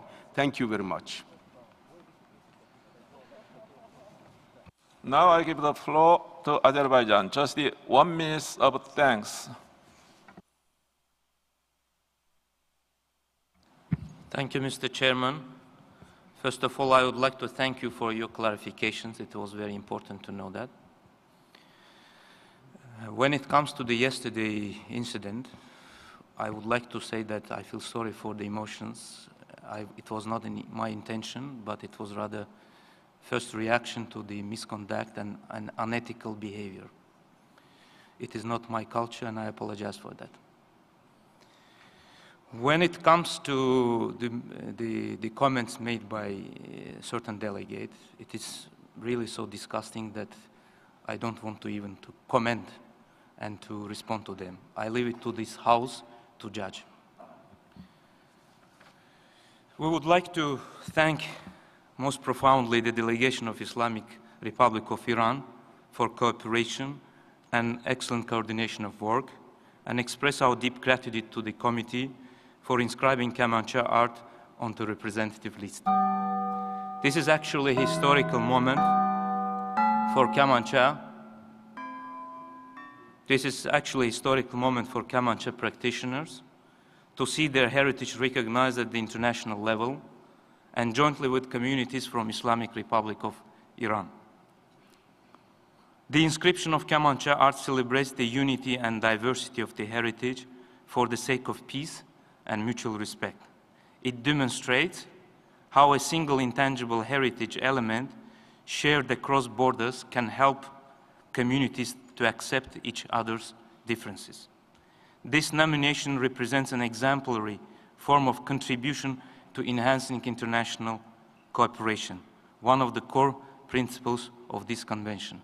And this is what Azerbaijan is doing for many years to prepare the joint nomination files with the neighboring countries. And in this spirit, I invite Turkey and other countries where this element exists to join this multinational nomination. I thank you very much.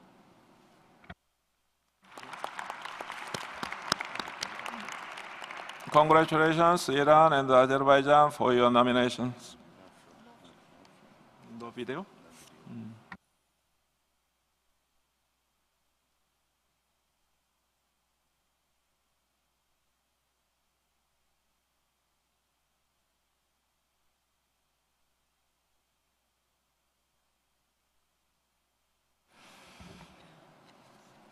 We will now move to the examination of the nomination Uilleann piping, submitted by Ireland. I will now give the floor to the chairperson of the evaluation body so that he can share with us the findings of the body on this nomination file. Mr. Skunti. Thank you very much, Mr. Chair. Uilleann piping is a musical practice in which a particular type of bagpipe known as Uilleann, Irish or Union pipes, is used to play traditional music. Bearers and practitioners include participants of all ages dispersed throughout the world. Uilleann piping offers an important way of socializing, providing a sense of rootedness and connection to the past. Knowledge and skills are transmitted using both long-established and modern practices, and the practice is primarily safeguarded through the efforts of the group Na Pura by Uilleann. From the information included in the file, the nomination satisfies the following criteria for inscription on the representative list of the intangible cultural heritage of humanity.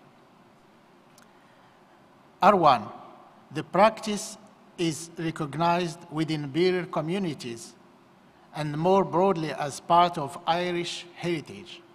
It is informed by a centuries-old tradition and is constantly evolving. For community members, the element forms a very strong and valuable bond, allowing them to take pride in a native form of cultural expression and consequently enjoy a sense of self-worth. R2, the inscription of the element would help raise awareness about the values of indigenous art forms. It would also hasten the visibility of the element and in turn of living heritage in general. As this is the first nomination from Ireland, the inscription would foster discussions on the importance of living heritage in the country. R3, since 1968, the non-governmental organization of the Society of Irish Pipers, NPU, has carried out the safeguarding activities with constant and active support from the bearer communities and the government agencies. Measures include transmission, an instrument bank, a historical house for the activities in Dublin, educational activities, and awareness raising, among other measures. R4, through the NPU, the communities concerned were central to the nomination process. The input, support, and consent of the communities were openly sought through the NPU's website and publications. The groups and individuals concerned consentedly widely across the country through highly personalized letters. As for the criterion R5, the evaluation body recognized that the element was included in the interim national inventory of intangible cultural heritage in 2016, supervised by the Department of Arts, Heritage, and Gaeltacht. However, the nomination file doesn't demonstrate clearly how the inventory was drawn up with the participation of the communities, groups, and non-governmental organizations concerned. Moreover, it doesn't indicate how regularly the inventory is updated. Therefore, the evaluation body recommends that the committee refer the nomination of Uilleann piping to the submitting state. Thank you, Mr. Chair. Thank you, Mr. Chairperson. I would like to give the floor to the submitting stage to provide us with the relevant information regarding the following issues: participation of communities in the inventorying process. Second, periodicity with which the inventory is updated. As customary, let me remind the submitting state that its intervention shall be limited to address these very specific issues. The floor is yours. Thank you, Chair. As this is Ireland's first time to take the floor, I want to thank the Government of Korea and Jeju for your generous hospitality and very warm welcome. As you will be aware, this is Ireland's first application for inscription. The application has generated huge interest and excitement within the Uilleann piping community and within the wider traditional music community in Ireland. Once Ireland ratified the convention on the 22nd of December 2015, the Minister for Culture moved to put in place an interim national inventory, as provided for in Article 11b of the Convention. This was to enable Ireland to respond quickly to the requests from a number of communities for recognition under the Convention. A steering group met on the 22nd of February 2016, and since then the Minister has moved to put in place this on a more formal basis with a national call recently issued. This national call is an invitation across communities to nominate through an application system available on the website of the Department of Culture any element of intangible cultural heritage that they believe meets the specific criteria. The call for applications will remain open until the 31st of January 2018. Applications arising from this process will be considered by an expanded advisory steering committee comprising practitioners and experts with equal gender balance from the field of intangible cultural heritage, who will meet in spring 2018 to discuss these applications. The open call procedure will recur every 2 years, following which the inventory will be updated with the new elements being added to the existing 2 elements, of which Uilleann piping is one. The piping community were fully consulted in the preliminary process of drafting the application prior to submitting same to the initial steering group, and actually it was the community of pipers who encouraged its representative organisation, Uilleann, to seek UNESCO accreditation as a recognised NGO in 2014. Thank you. Thank you, Uilleann. The floor is now open to committee members. Turkey, you have the floor. Thank you, Mr. Chair. Thanks to Ireland for their explanation. First of all, I would like to express this. We think that Uilleann piping, the first nomination file of the Ireland who ratified ICH Convention a short while ago in 2015, is prepared well in the general scope. Besides that, we consider Ireland, who constitutes their inventory system recently, having met some problems in the inventorial process. It should be taken into consideration insightfully by the committee. We found to Ireland's explanation about criteria R5 are clear and satisfactory for the inscription of the elements. Thank you.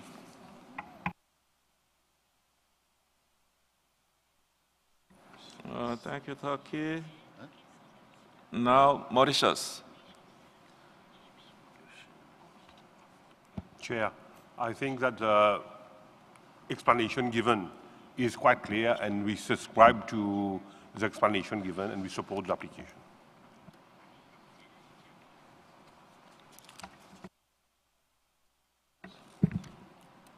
Thank you. I give floor now to Cyprus. Merci, Monsieur le Président, et merci à l'État partie pour les informations complémentaires qu'il nous a données.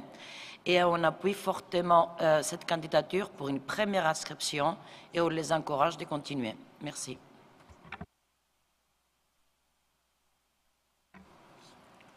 Yeah, thank you so much. On my list, there are Turkey, Cyprus, Hungary, Mauritius, Mongolia, Palestine, Bulgaria, Republic of Korea, Saint Lucia, Algeria, Zambia, Senegal, Côte d'Ivoire. So, Lebanon. Are there any delegation members, Congo also, expressing some different views or raise specific questions? Others, your names will be duly recorded on a summary records. Thank you so much. All included? Okay, thank you so much.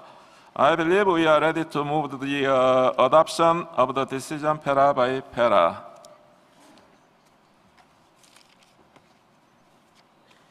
Just like the previous case, para 1, R1, R2, R3, R4,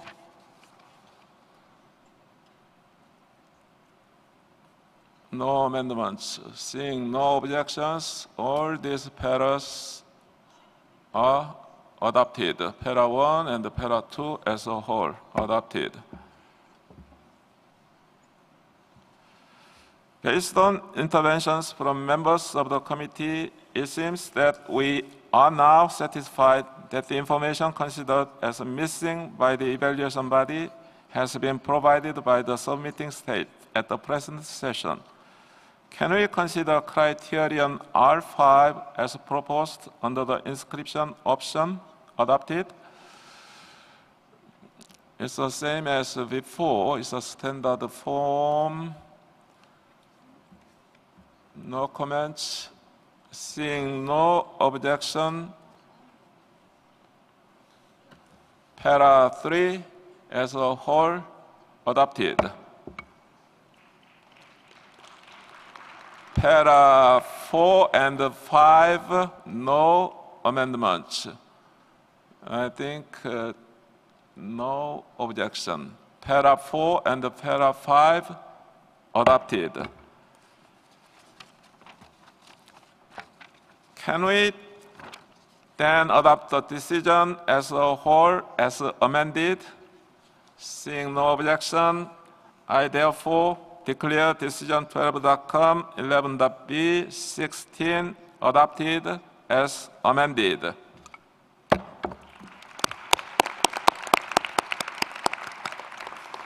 Congratulations, Uilleann. The floor is yours for 2 minutes. On behalf of the Government of Ireland, I would like to thank the members of the committee, the Secretariat and the evaluation body for their efforts on our submission of Uilleann piping. We are deeply honoured to have our first element inscribed on the UNESCO representative list of the ICH of humanity. Ireland is a country with a strong tradition of sharing our culture around the world. We understand the importance of safeguarding, respecting and passing on our living culture in its many forms. I would in particular like to thank Uilleann, the bearers of the tradition of Uilleann piping, for their efforts over many years to not only strengthen and develop this tradition, but to ensure its transmission to new generations. Their support of and involvement with this process was essential to its success. This inscription is only the start of further engagement by Ireland with the work of UNESCO and this committee, and we are truly grateful. Go raibh míle maith agaibh go léir.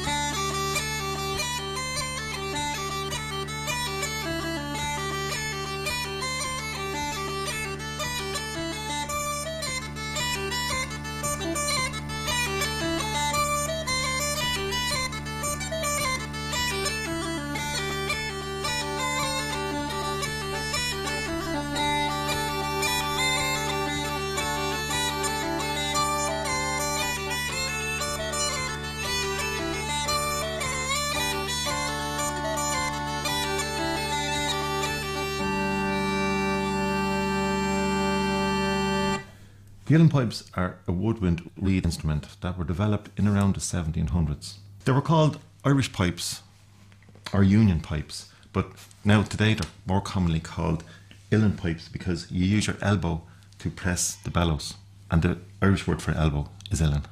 They were developed from the pastoral pipes, which had a slightly longer chanter. Our chanter is a little bit shorter, which means that you can sit down and place the chanter on your knee on a leather pad. The leather pad seals the bottom of the chanter, which means that you can play the second octave by putting a little bit more pressure on the reed.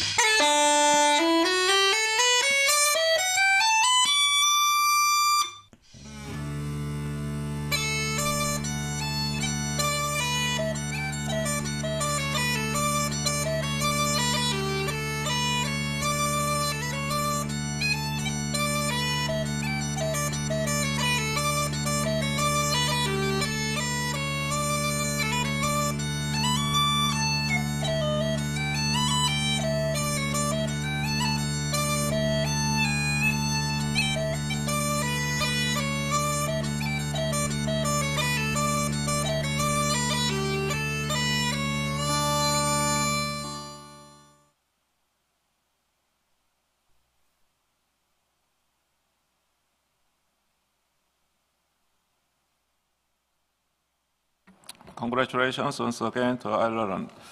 We will now move to the examination of the nomination Art of Neapolitan Pizzaiolo submitted by Italy. I will now give the floor to the chairperson of the evaluation body so that we can share the findings of the body on these nominations. Mr. Chairperson. Thank you, Mr. Chair. The art of the Neapolitan pizzaiolo is a culinary practice consisting of 4 different phases relating to the preparation of the dough and its baking in a wood-fired oven. The practice originates in Naples, where around 3,000 pizzaioli now live and perform, and plays a key role in fostering social gatherings and intergenerational exchange. Knowledge and skills related to the element are primarily transmitted in the bottega of the pizzaiolo, where young apprentices can observe their master at work. From the information included in the file, the nomination satisfies the following criteria for inscription on the representative list of the intangible cultural heritage of humanity. R1, the element represents the culinary know-how related to pizza making, involving gestures, songs, facial expressions, local slang, the skills of manipulating pizza dough, performing and sharing. The bearers and the guests engage in a social ritual with the pizzaiolo, whose bench and oven serve as a stage during the pizza making process.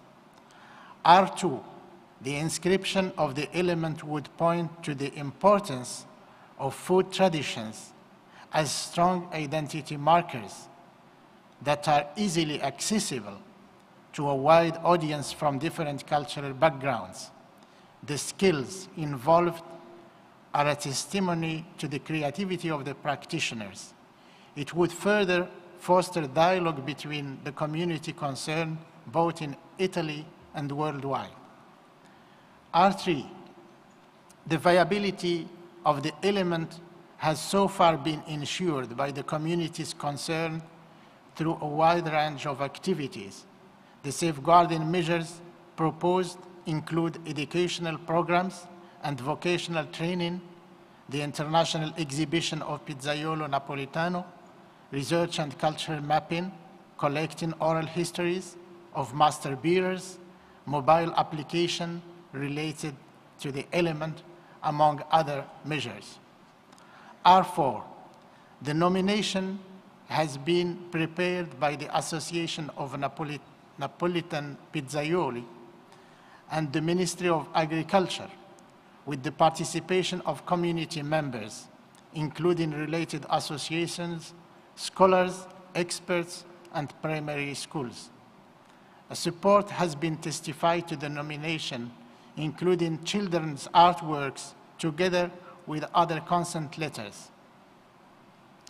R5, the element is included in the 2010 in the National Inventory of Artisans and Traditional Techniques, and in 2012 in the National Register of Traditional Knowledges established by the Ministry of Agriculture, Food and Forestry Policies.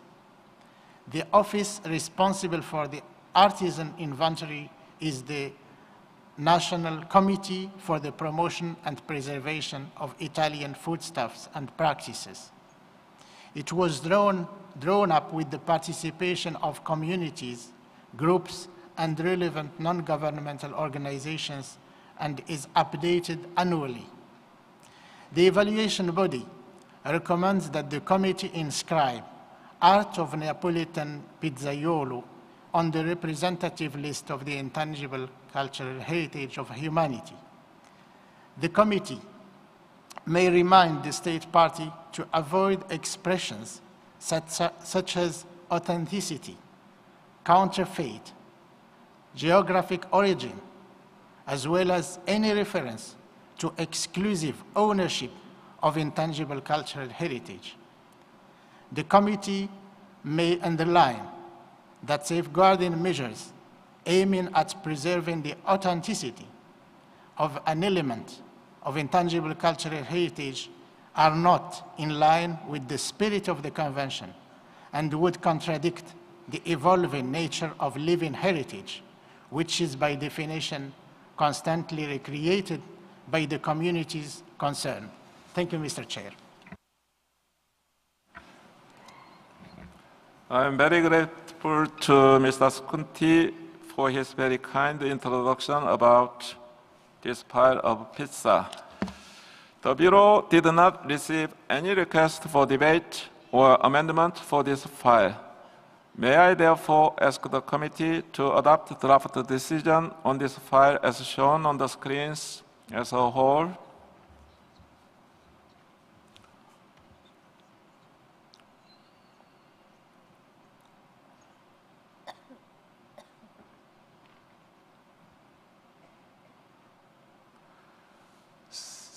Seeing no objection, I therefore declare decision 12.com, 11.b, 17 adopted.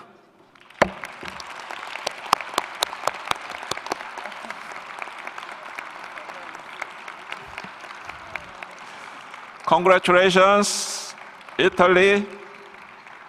Now floor is yours for 2 minutes.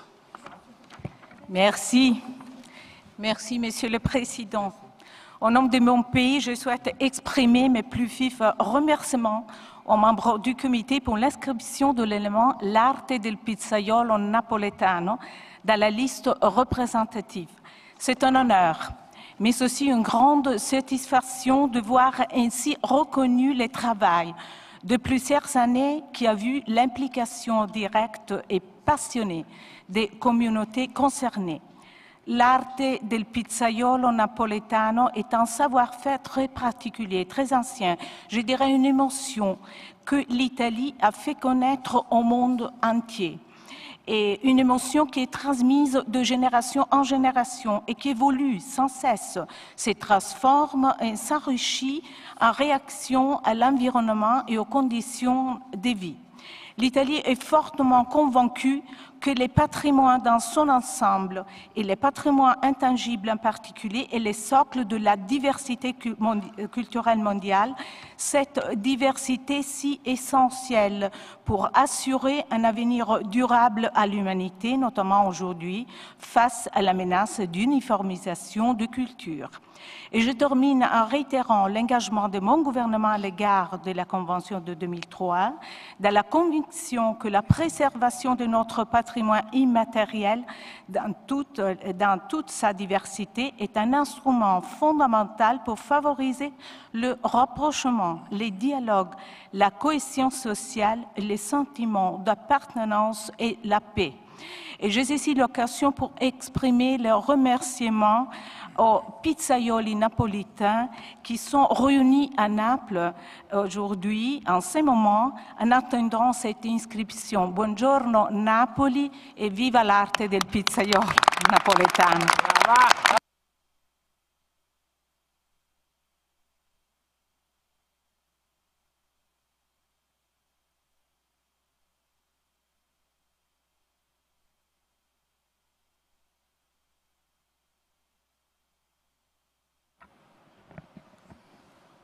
Ok, félicitations à l'Italie. Je vous remercie de votre présence, l'ambassadeur Vincenza.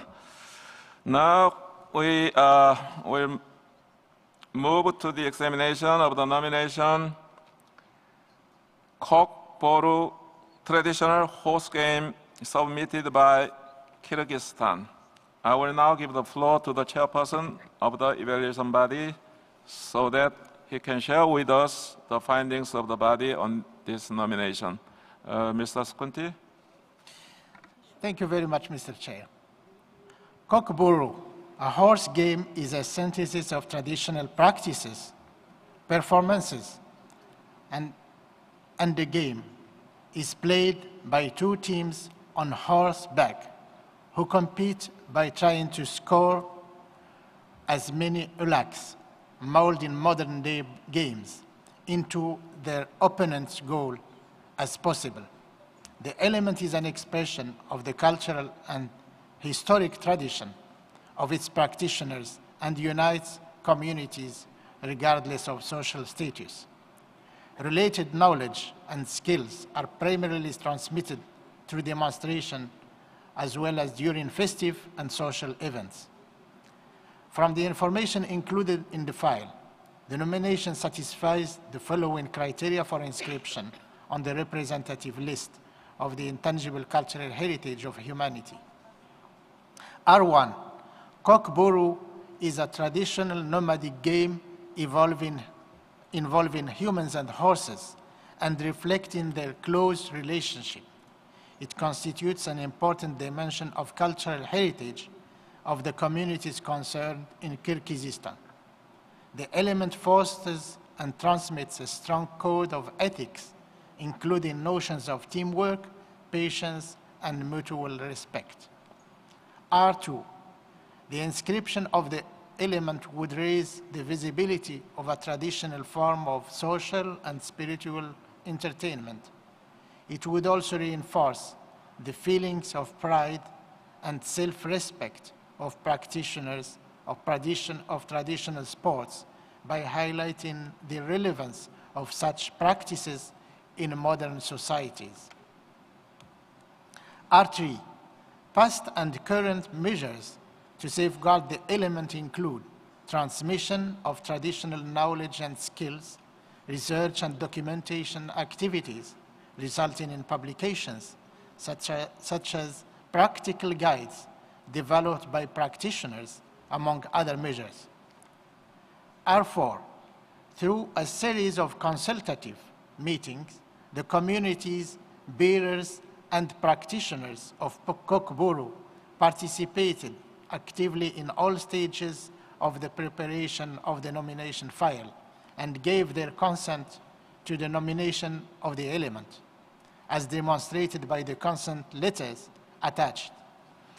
R5, Kok-boru was included in the National Intangible Cultural Heritage Inventory in 2015 under the responsibility of the government of Kyrgyz Republic, carried out with the participation of representatives of regional federations and communities. The inventory is updated once every 3 years.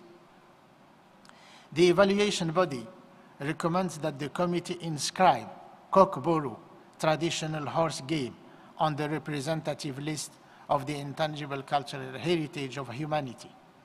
The committee may remind the state party to pay specific attention to the linguistic quality of the file and to avoid inappropriate terms that contradict the spirit of the convention, such as the notion of world culture. The committee may commend the state party for the submission of an improved file following the referral of the nomination in 2015. Thank you, Mr. Chair. Thank you, Mr. Scuti, again for your kind introduction about this file. The Bureau did not receive any request for debate or amendment for this file. May I therefore ask the committee to adopt draft decision on this file as shown on the screens as a whole?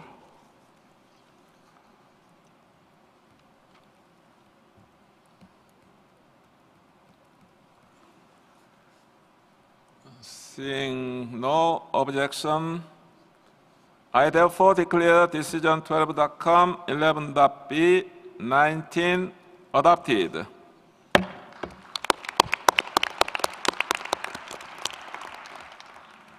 Congratulations, Kyrgyzstan. The floor is yours for 2 minutes. Thank you.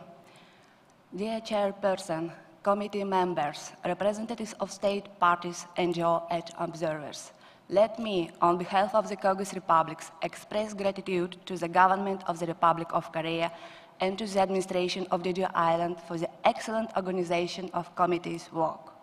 I would like, on behalf of my country, to thank the evaluation body members for the excellent work in evaluating all nominations, including our, and also many thanks to all committee members for understanding and support of our cultural heritage element.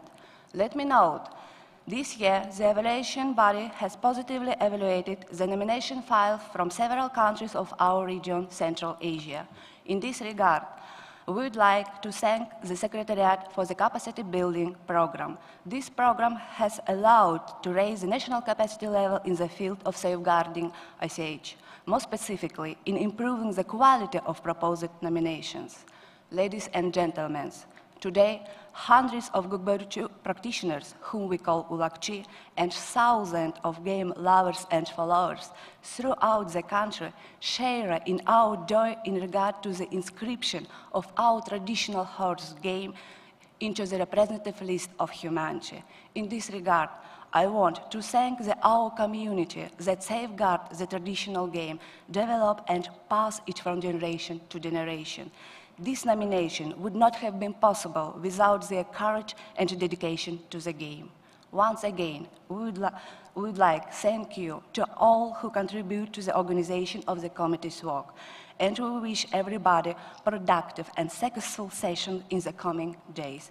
We all have a diverse heritage, but we have a common goal to safeguard this heritage diversity. Thank you.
Congratulations, Kyrgyzstan, once again.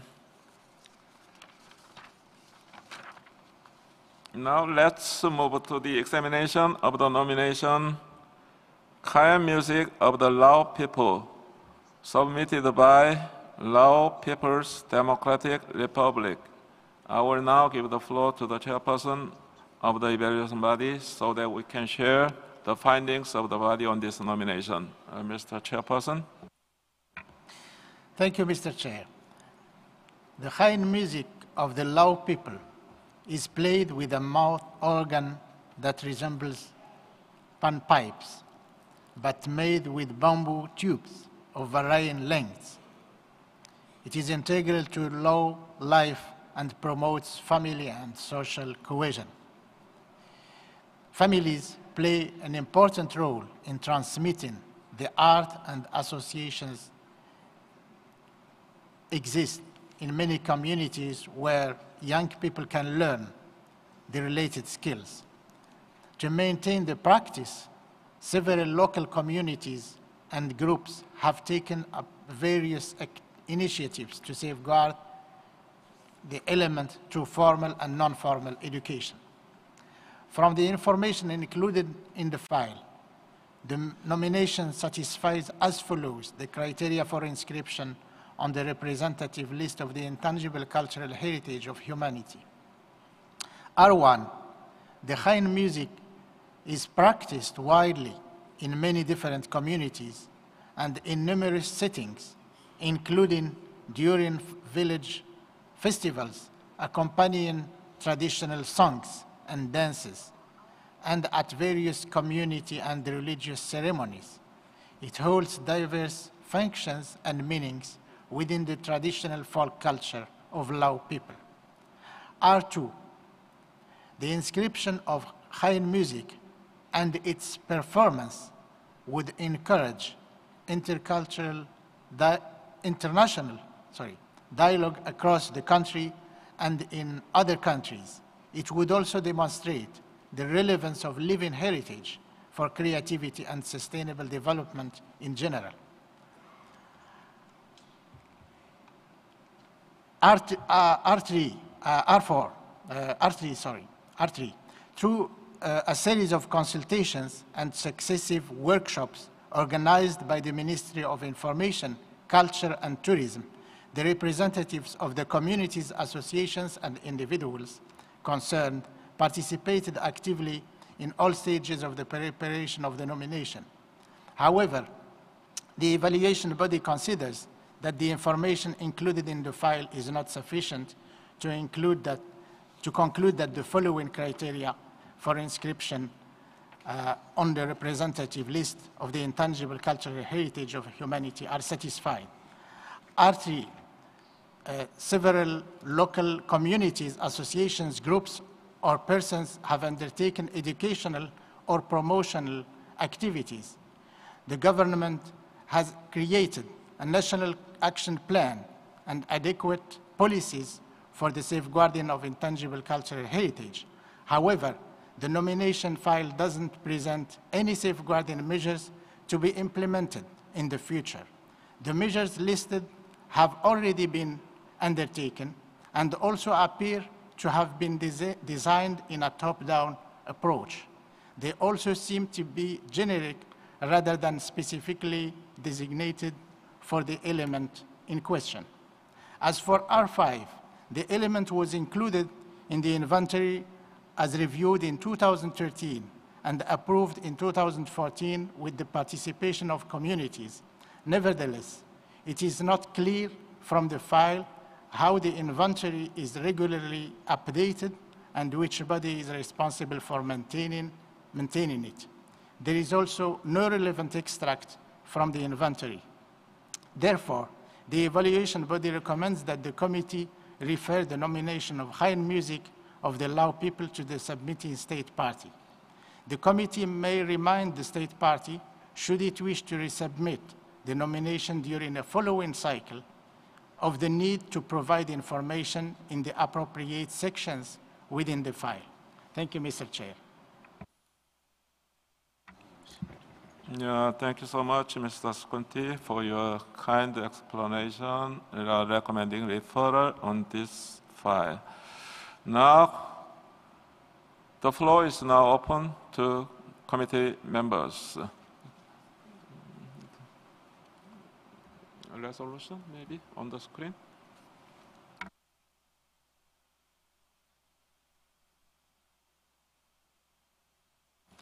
I recognize distinguished delegate of Armenia. You have the floor. Thank you. The delegation of Armenia supports the nomination of Lao People's Democratic Republic as evidence of intangible cultural heritage of the country. Meanwhile, suggests the country to provide some explanations regarding of safeguarding measures of the element. Thank you. You can give the floor to Laos to answer the question or comment another question.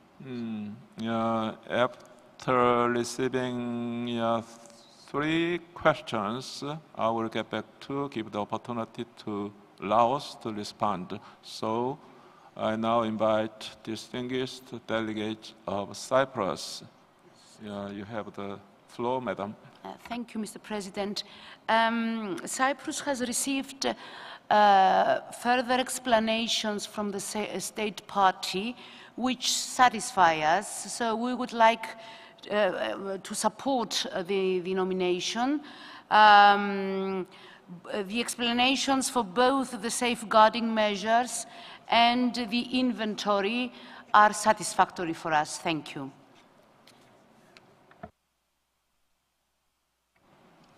Any further request for floor? Okay, Palestine. Thank you, Mr. Chair. Indeed, we received some information about R5 and R3. And for R5, it was clearly satisfactory. For R3, we would like to listen to some missionary state party with your permission in order to support the inscription. Thank you, Mr. Chair. Okay, thank you so much. Before giving the floor to Cuba, Cuba is the last speaker, or anybody else? Okay, so Zambia, Cuba, Zambia. So before giving the floor to Cuba, I'd like to invite the Laos to respond to the questions raised by our committee members. Now, Laos, you have the floor. Merci, Monsieur le Président. Chères Mesdames, chers Messieurs, en ma qualité de représentant de la République démocratique populaire Laos, je tiens à apporter des précisions importantes suite aux remarques formulées sur les sections 3, R3 et R5 et notre dossier de candidature afin de lui offrir dès cette année une vision favorable et d'éviter ainsi pour nos comités de praticiens et pour nos populations une grande déception qui serait due ou des raisons indépendantes de notre volonté. Cette candidature est la première que présente notre pays. Il a été décidé lors de la précédente session du comité intergouvernemental qui s'est tenue conférence à Addis Abeba, Éthiopie, qui si certains dossiers candidats soulevaient des questions aux yeux des experts, les États concernés seraient consultés afin d'apporter des précisions nécessaires. Or, jusqu'aujourd'hui, aucune demande ne nous est parvenue par courrier postal ou électronique. C'est donc à notre plus grande surprise que j'ai pu prendre connaissance de vos attentes seulement après mon arrivée sur l'île de Jeju. C'est pourquoi je me permets de faire appel à bienveillance et à votre compréhension en vous priant de bien vouloir prendre en compte nos éléments de réponse. Pour le R3 mesures de sauvegarde à venir non mentionnées sur le formulaire. Au préalable, notons que certaines mesures de sauvegarde déjà formulées sur le document transmis s'étendent au-delà de l'année 2017. Nous n'avons pas pleinement nécessairement reçu le conseil nécessaire à pleine maîtrise de certaines subtilités du document sur aspect R3, pleinement maîtrise par certains pays déjà expérimentés en matière de préparation de dossiers. En concurrence, je vous remercie de bien vouloir prendre en compte des 3 mesures de sauvegarde que nous nous engageons à mener dès 2018.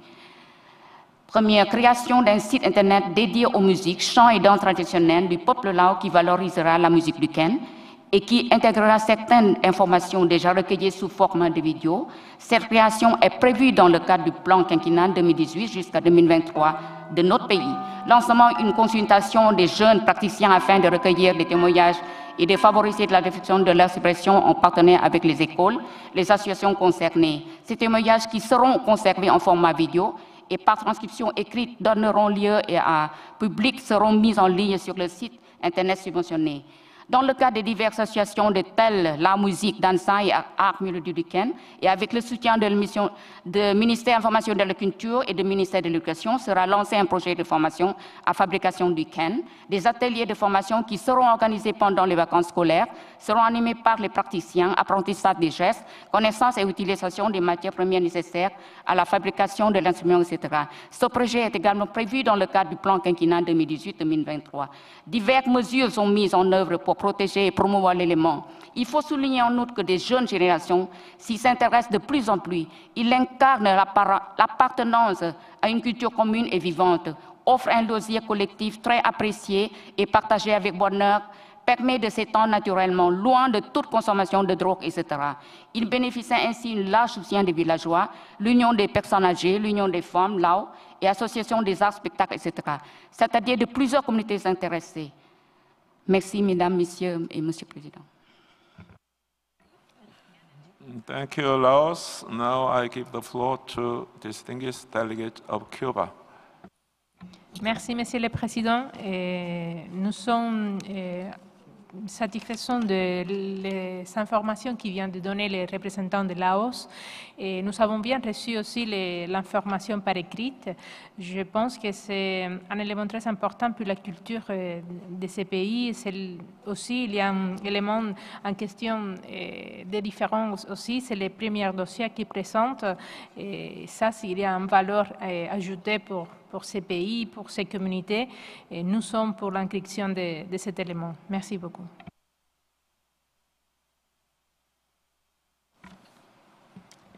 Thank you, Cuba. Now I invite distinguished representative of Zambia. Thank you very much, Mr. Chairman. We would like to support the nomination of Lao, but also to observe that maybe next time they need to be prepared so that they share the information well in advance for the committee members to be able to make an informed decision. You saw even Palestine, is it Pakistan?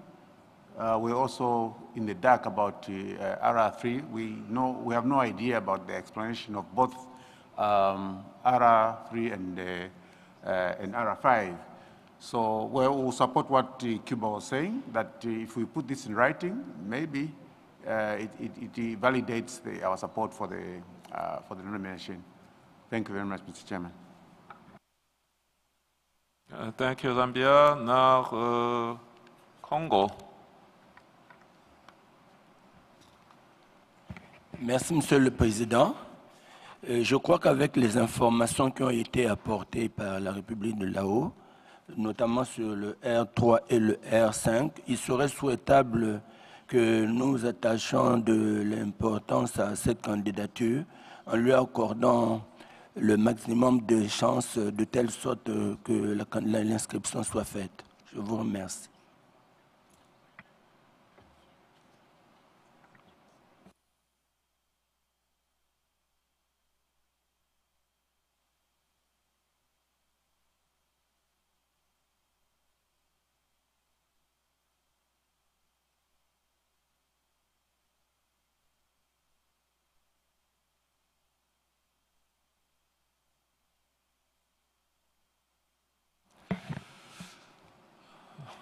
Okay, thank you. I believe we are ready to move to the adoption of the decision para by para. Can we consider para 1 adopted? No amendment. A little scroll down. Para 1, no comment. Is adopted. What are you doing? Para 2 regarding R1. I think there will be no objection. Adopted. R2 not missing, so no objection. No, R2 is okay. Yeah, R2 adopted.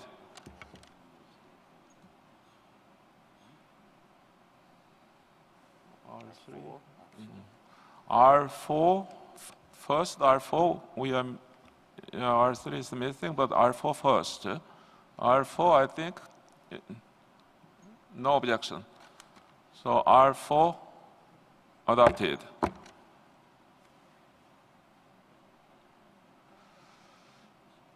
Para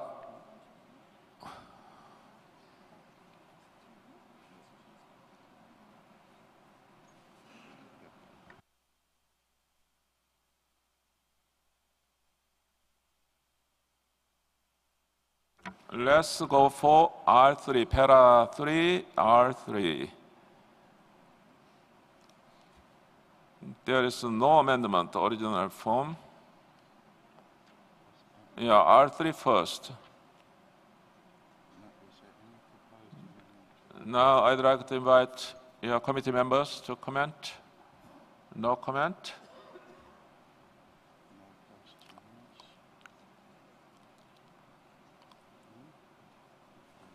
No comment. Okay, R3 as it is adopted. R5, R4 already adopted. Any amendment or any comment? I see none. R5 adopted.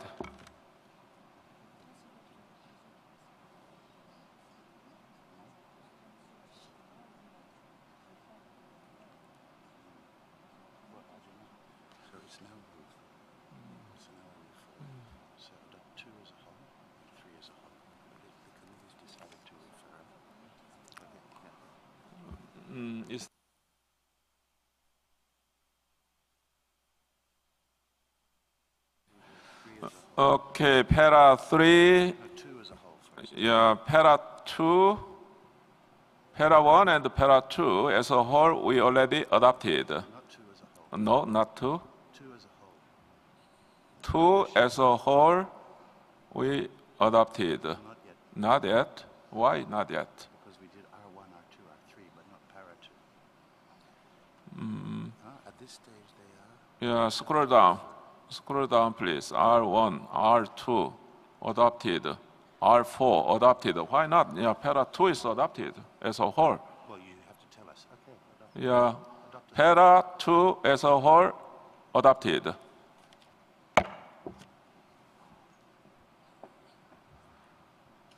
Para 3, R3, R5, we already adopted.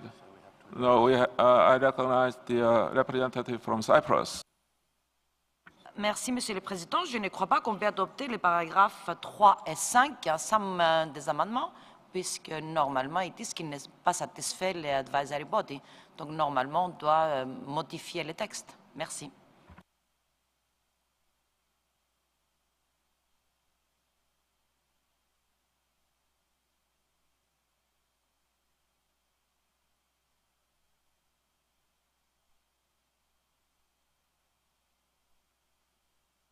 Cyprus, now Saint Lucia, followed by Armenia. Saint Lucia first.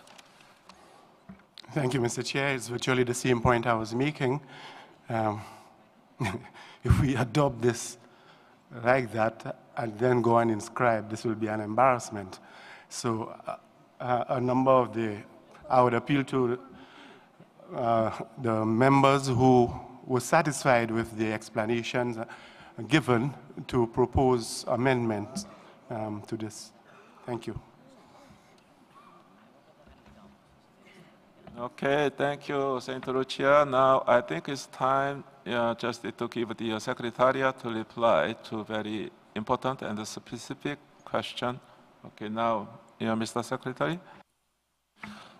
Thank you, Mr. Chair. I wish to remind the committee we are not in a dual option scenario here, and that for a file to be inscribed, all 5 criteria must be inscribed. Once you decide to inscribe a paragraph which means that the file does not mean it meets a criteria, you cannot then adopt inscription.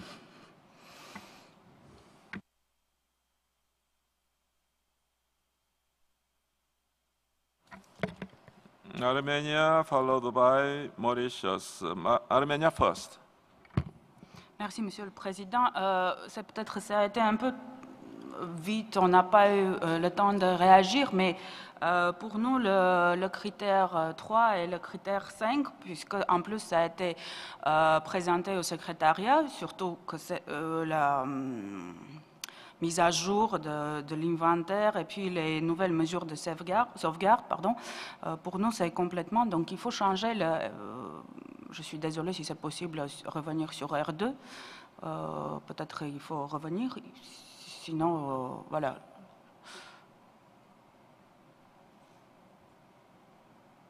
Parce qu'on a déjà passé le R2. Merci. Okay, thank you, Armenia. So I'd like to request and invite our committee members just to elaborate some the language, the amendment, and the Secretary. Just to clarify the situation, we have not received written amendments from any committee member or any information on this file for any committee member. From any committee member. Thank you. Of course, the floor may always amend on screen. But Mr. Secretary, given the situation, I think it's very hard, very difficult for our committee members, right away. They need some time to look over. Okay. Let's continue. Mauritius. Chair, we are very,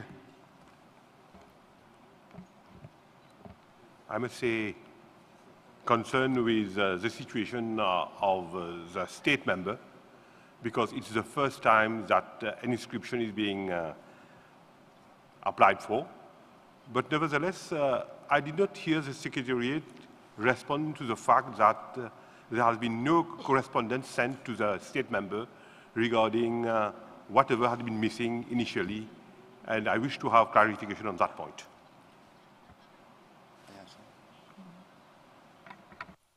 Okay, thank you, Mauritius. Mr. Secretary, now we have two options. One, here on the spot, can we look for some solutions? Otherwise, in my opinion, we'd better suspend debate of this file to give some more time to our committee members. And while suspending discussion, deliberation on this item, this file, we can move on to next nomination file. Mr. Secretary, have you anything to add up to my explanation? Nothing at all, Mr. Chairperson. If there is no strong objection to my proposal, let me suspend this deliberation on this specific, the last file, and to the end of today, maybe. And we will move on to next file. Everybody agrees? Philippines. Thank you, Mr. Chairperson. We agree with your ruling, but we just think that the Secretariat should respond to the question of the distinguished delegate from Mauritius. Thank you.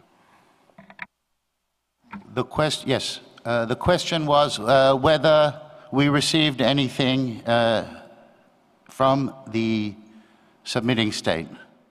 Now, I remind you that that was from the dual option scenario, where submitting states, after the adoption of Agenda Item 2, the Chair invited them to send directly information concerning elements for inscription to the Secretariat. Otherwise, all we receive on any file is amendments to a decision. And amendments, there's no missing or additional information sent in the normal process. The dual option allowed it because the Chair asked for it. Amendments must be sent by committee members. What I am saying is we have received no proposed amendments from any committee member. Thank you. Philippines. Thank you, Mr. Chairperson, and we thank Mr. Curtis for the response. But I think the original question was, and I beg the indulgence of our distinguished colleague from Mauritius for kind of interpreting, but I think the question was in response to what the state party asked or mentioned in the distinguished delegate from Laos's remarks, that she said that she had not received information about the recommendations, I think, from the evaluation. So we wanted some clarification on this, and it was not with relation to any amendments that were or were not received. I think that is the point. Thank you. Thank you. Yes, I understand, and that is indeed the normal procedure.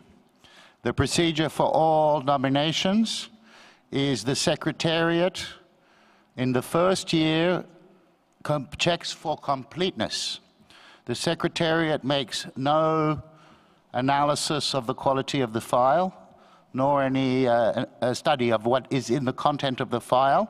The Secretariat checks that all aspects of the file have been duly filled in and completed.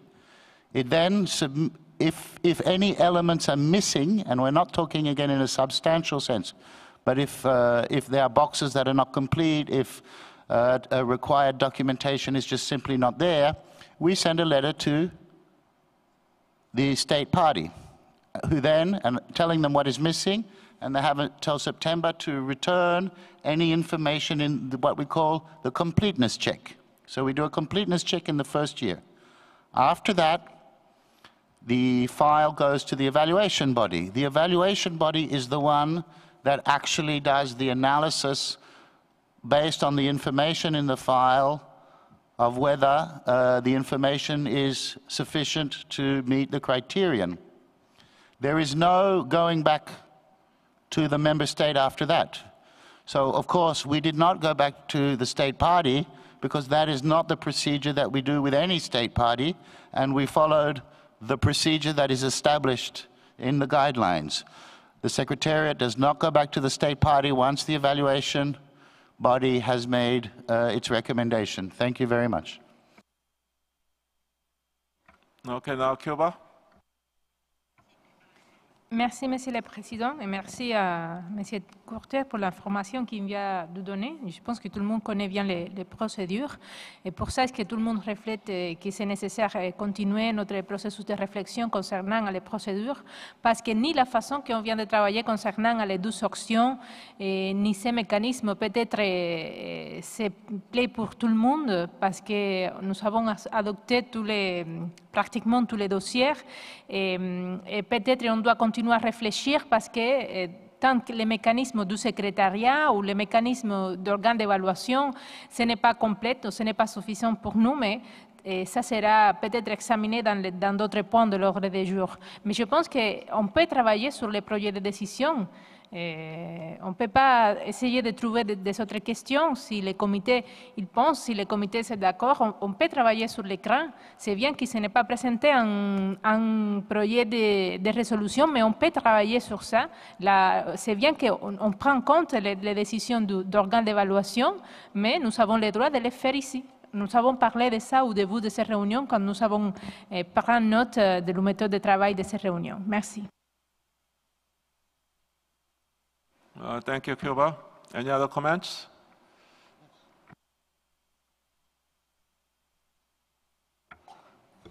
Austria. Thank you, Mr. Secretary. We just wanted to say that because it now sounds as if the State Party was not informed at all about the missing or the missing information under R3 and R5, but I believe the report of the evaluation body was available online at least 4 weeks before this meeting, so it was available, and thank you. Thank you. Perhaps I'm getting a bit confused. My understanding was during the intervention of the State Party, there was a mention that there was no correspondence received, that we had not fulfilled any, that the file had been referred under Youth R3 and R5. That is the question, am I understanding, is that it's being posed. If that's the question that's being posed, again, that is standard procedure. We never inform we don't write letters to any State Party on the outcome of the evaluation body before the committee has made its decision. And therefore, we simply put the decisions online, and it is the State Party to look online to see what the recommendation of the evaluation body is for the committee to decide on. Thank you. Thank you, Mr. Secretary. Cyprus. Merci, Monsieur le Président. Merci. Cyprus, Armenia, Zambia, Palestine. First, Cyprus.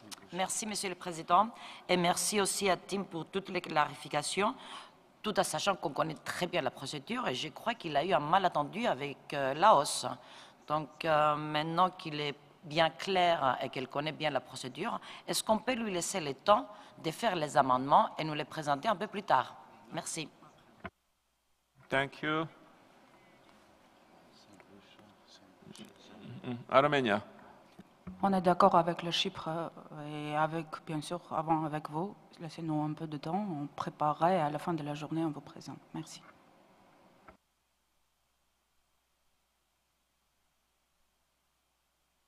Okay, thank you. Palestine first. Yeah, Palestine. Zambia. Zambia followed by Palestine. Zambia first. Okay, thank you very much, Mr. Chairman. I would like to support what Cyprus suggested, and obviously we should say actually what the chairman suggested, that we suspend this item so that Lao can be given time to provide the information. As it is now, we can't make any decision on information that's not available. So I think I'd like to support what the chairman suggested, and Cyprus supported also. Thank you very much.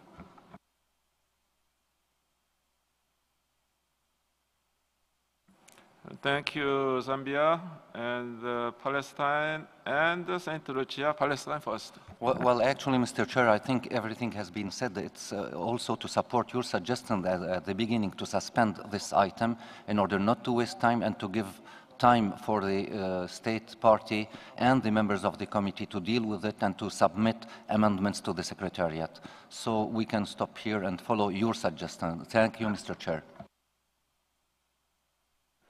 Thank you, Palestine. Now, St. Lucia. Thank you, Mr. Chair. I want to support Palestine and say I think we are ready to work on the decision. Just give us some time. We're going to work on amendments. We'll propose the amendments and things. I don't think we should be stretching this thing out as we are doing. Let's go work on the amendments, and we are ready to work on the decision. Thank you. Okay, thank you, St. Lucia.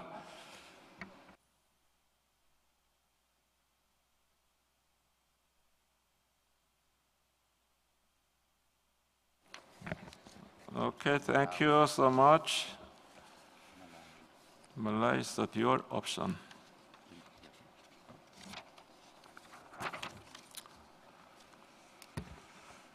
Yeah, as agreed, we will now move to the next file. Nsima culinary tradition of Malay, submitted by Malawi.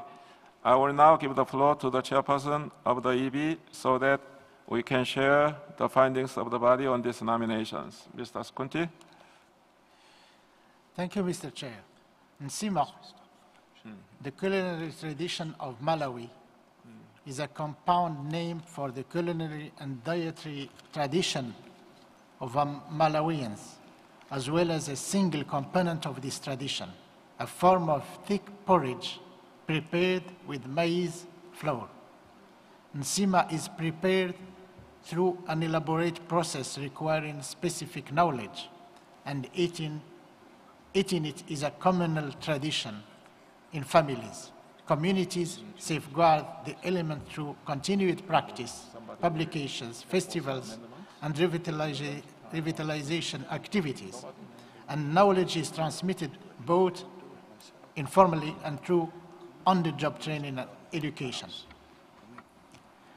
From the information included in the file, the nomination satisfies the following criteria for inscription on the representative list of the intangible cultural heritage of humanity.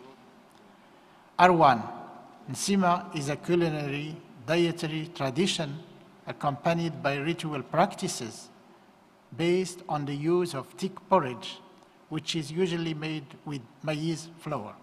Its preparation encompasses a specific body of knowledge, skills, and practices concerning nature and the universe.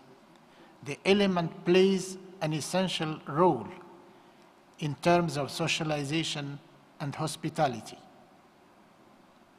R2, the inscription of Nsima would help to reintroduce this element into culinary practices in towns where people have moved away from the tradition due to modern life. It could therefore contribute to raising awareness among people, as well as to improving their nutritional status. The great diversity of traditions relating to the preparation of food can demonstrate the creativity of practitioners and further inspire bearers of similar culinary practices.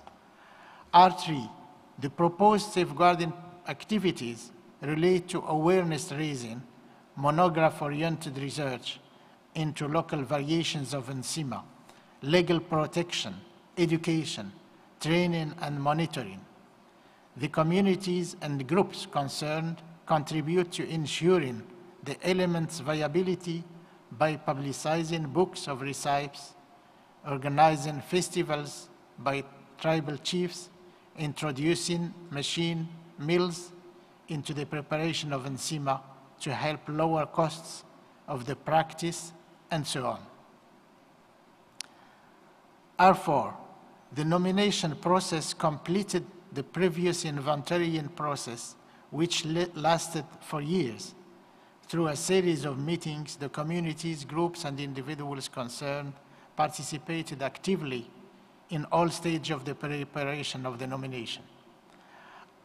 As for criterion R5, the evaluation body recognized that the element was included in the inventory of Malawi's intangible cultural heritage in 2013, which was created by the Department of Arts and Crafts in collaboration with museums of Malawi, the National Commission for UNESCO, and the representatives of 8 tribal communities. However, the file doesn't demonstrate clearly the office, agency, organization, or body responsible for maintaining these inventories and how regularly they are updated.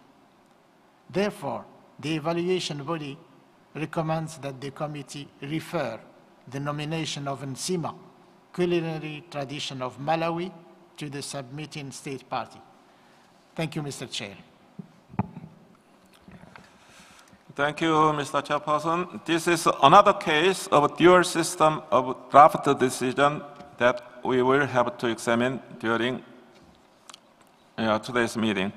So I'd like to give the floor to the submitting state to provide us with relevant information regarding the following issues. The first, body responsible for the inventory. Second, periodicity of updating of inventory. Let me remind the submitting state that its intervention shall be limited to address these specific issues. The Malay, the floor is yours. Thank you, Mr. Chairman, for the opportunity that the committee, through you, has given us to respond to the evaluation body's 2 questions. And I would like also to appreciate the dual option approach to some referrals that the evaluation body has proposed. Regarding the first question on the office, agency, organization, or body responsible for maintaining and updating the inventories, the answer, Mr. Chairman, is contained in an extract from the inventory that was referred to in the nomination file, namely the inventory of Malawi's Intangible Cultural Heritage, Volume 2. This extract, which is in the preface, which is the preface to the inventory, was not submitted together with the file. The Secretariat has distributed this extract to members of the committee. The extract indicates, Mr. Chairman, in the last paragraph, that the National Intangible Cultural Heritage Committee is the responsible body for maintaining and updating the inventories. Let me hasten to say, Mr. Chairman, that all the 17 ethnic communities in Malawi are represented on the National Intangible Cultural Heritage Committee through their associations and therefore are part of the process of maintaining and updating the inventories. The contact details of the National Intangible Cultural Heritage Committee and the associations are indicated in 4D of the nomination file. Let me also mention that the National Intangible Cultural Heritage Committee is in the then Department of Culture. Now it is called the Department of Museums and Monuments after a functional review approved in July this year that proposed the change in the name of the department. This department is in the now Ministry of Civic Education, Culture, and Community Services. With regard to the second question, Mr. Chairman, on how regularly the inventories are updated, the answer is in the same extract and paragraph I have referred to in response to the first question. The extract indicates that the inventories shall be updated at least once in 6 years to coincide with the periodic reporting cycles of the 2003 Convention. Section 5 of the nomination file already indicated that the inventory of Malawi's Intangible Cultural Heritage, Volume 1 and 2, listed in Nsima as a culinary tradition of Malawi. Volume 1 was included in 2011 and Volume 2 in 2013, after 2 years. Volume 2 has updated information on the element. I wish to state too, Mr. Chairman, that we have learned through this process that it is better to submit the whole inventory together with the file rather than parts of the inventory. so that essential information is not left out during extraction of the relevant sections. Because of this, we have submitted to the Secretariat the full text of the inventory referred to. I hope, Mr. Chairman, that the information is adequate for the purposes as requested by the evaluation body. Thank you. Thank you, Malawi. And now floor is open for committee members. Zambia first.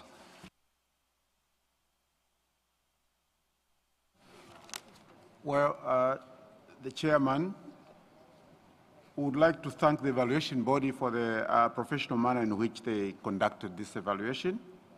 To this end, we would also like to congratulate Malawi for raising to the occasion and provide the information that has helped to clarify this matter.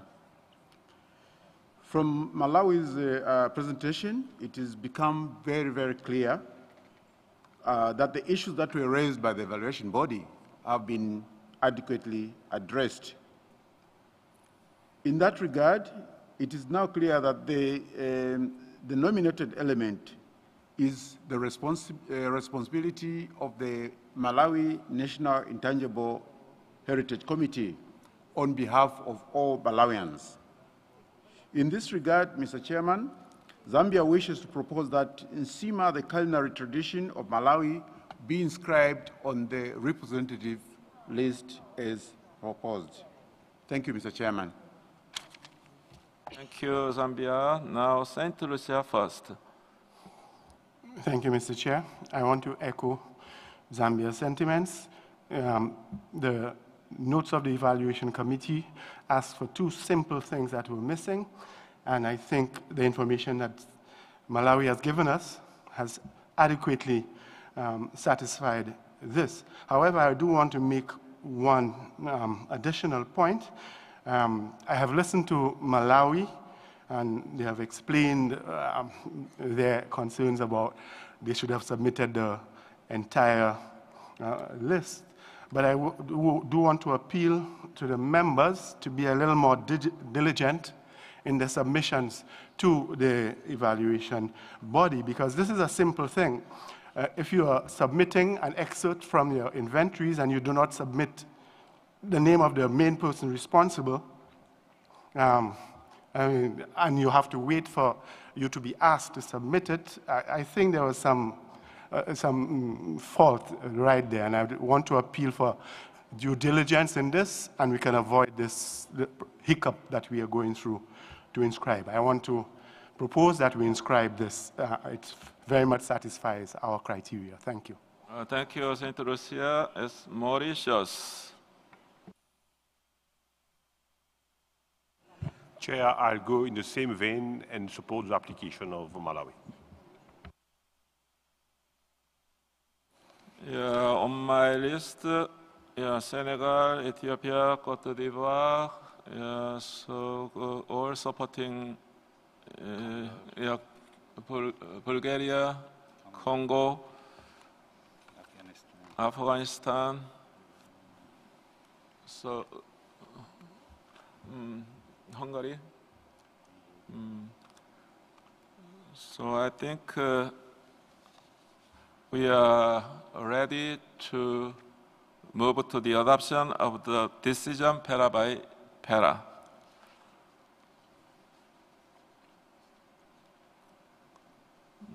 As customary, para 1, no amendment, adopted. Para 2, R1, R2, R3, R4, adopted, and para 2 as a whole, no objection, adopted. Para 3, based on interventions from members of the committee, it seems that we are now satisfied the information considered as missing by the EB has been provided by the submitting state at the present session. Can we consider criterion R5 as proposed under the inscription option? The standard form containing R5. No objections. So, can we consider para 3 as proposed on the inscription option adopted as a whole as amended? Adopted. And 4 and 5 is a no amendment, so 4 and 5 adopted. So can we consider the whole as a whole, the draft decision adopted? No objection. I therefore declare decision 12.com 11.b.21 adopted as amended.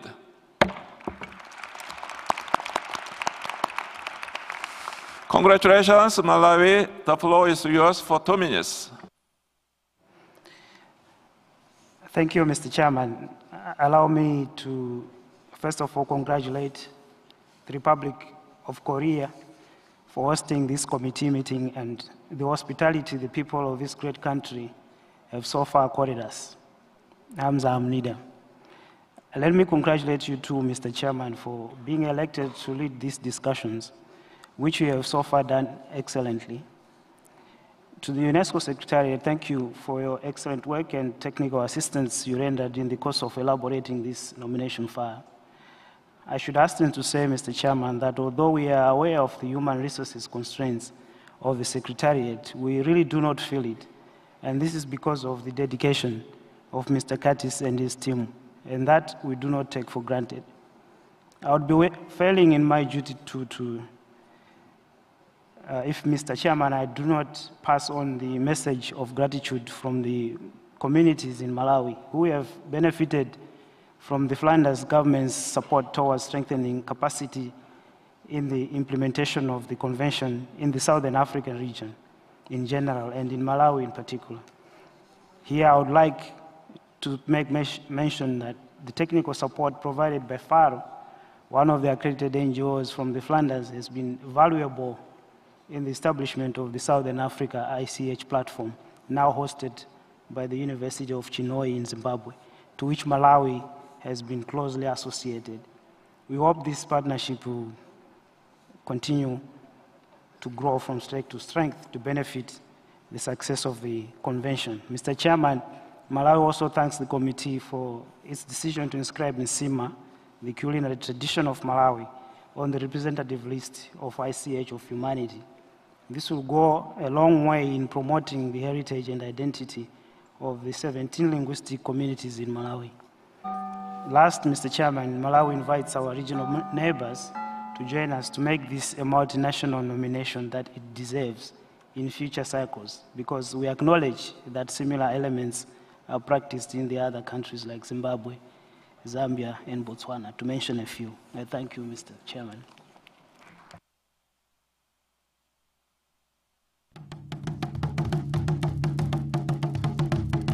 Nsima, the culinary tradition of Malawi. The subject of food is to the Malawian one which is particularly near to his heart. This is why so much of his life is bound up in one way or the other with the production, storage, preparation, and consumption of food. Given to a group of foods making up the Malawian's diet since time immemorial is Nsima, which is also the name of the central component of the foods. Therefore, Nsima is a compound name of the culinary tradition of Malawian as well as the name of a single component of this group of foods.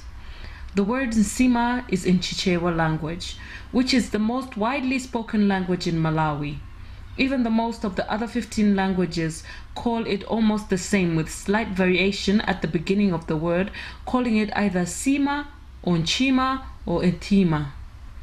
However, Nsima is known by the author's name in other languages such as Bugari in Chisukwa, and even this comes with a variation at the beginning, with some calling it Ugari in Chiao. Therefore, all the people of Malawi recognize Nsima or Bugari as their own culinary heritage. Nsima, thus the central component, and the accompanying components, popularly known as side dishes, is an afternoon and evening meal tradition. Traditionally, it is a communal meal where a number of Nsima dishes are brought from the households that make up the family or village. Maize, chimanga, is grown throughout Malawi in mainly small fields at household and village level.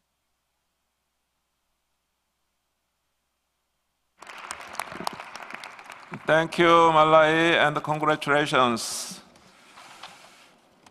Please, ladies and gentlemen, before you leave the room, I would like to give the floor to the Secretary for a few practical announcements. Thank you, Mr. Chairperson. UNESCO is organizing an information session on strengthening capacities to safeguard intangible cultural heritage and contribute to sustainable development at 1:30 p.m. at Hala Hall. At the same time, the ICH NGO Forum is also holding its working group on ethical principles in Samda Hall. Please consult the TV screen outside for more information. Thank you. Thank you. We are meeting again at 2:30 p.m. sharp. I wish you a pleasant lunch break. Meeting is adjourned.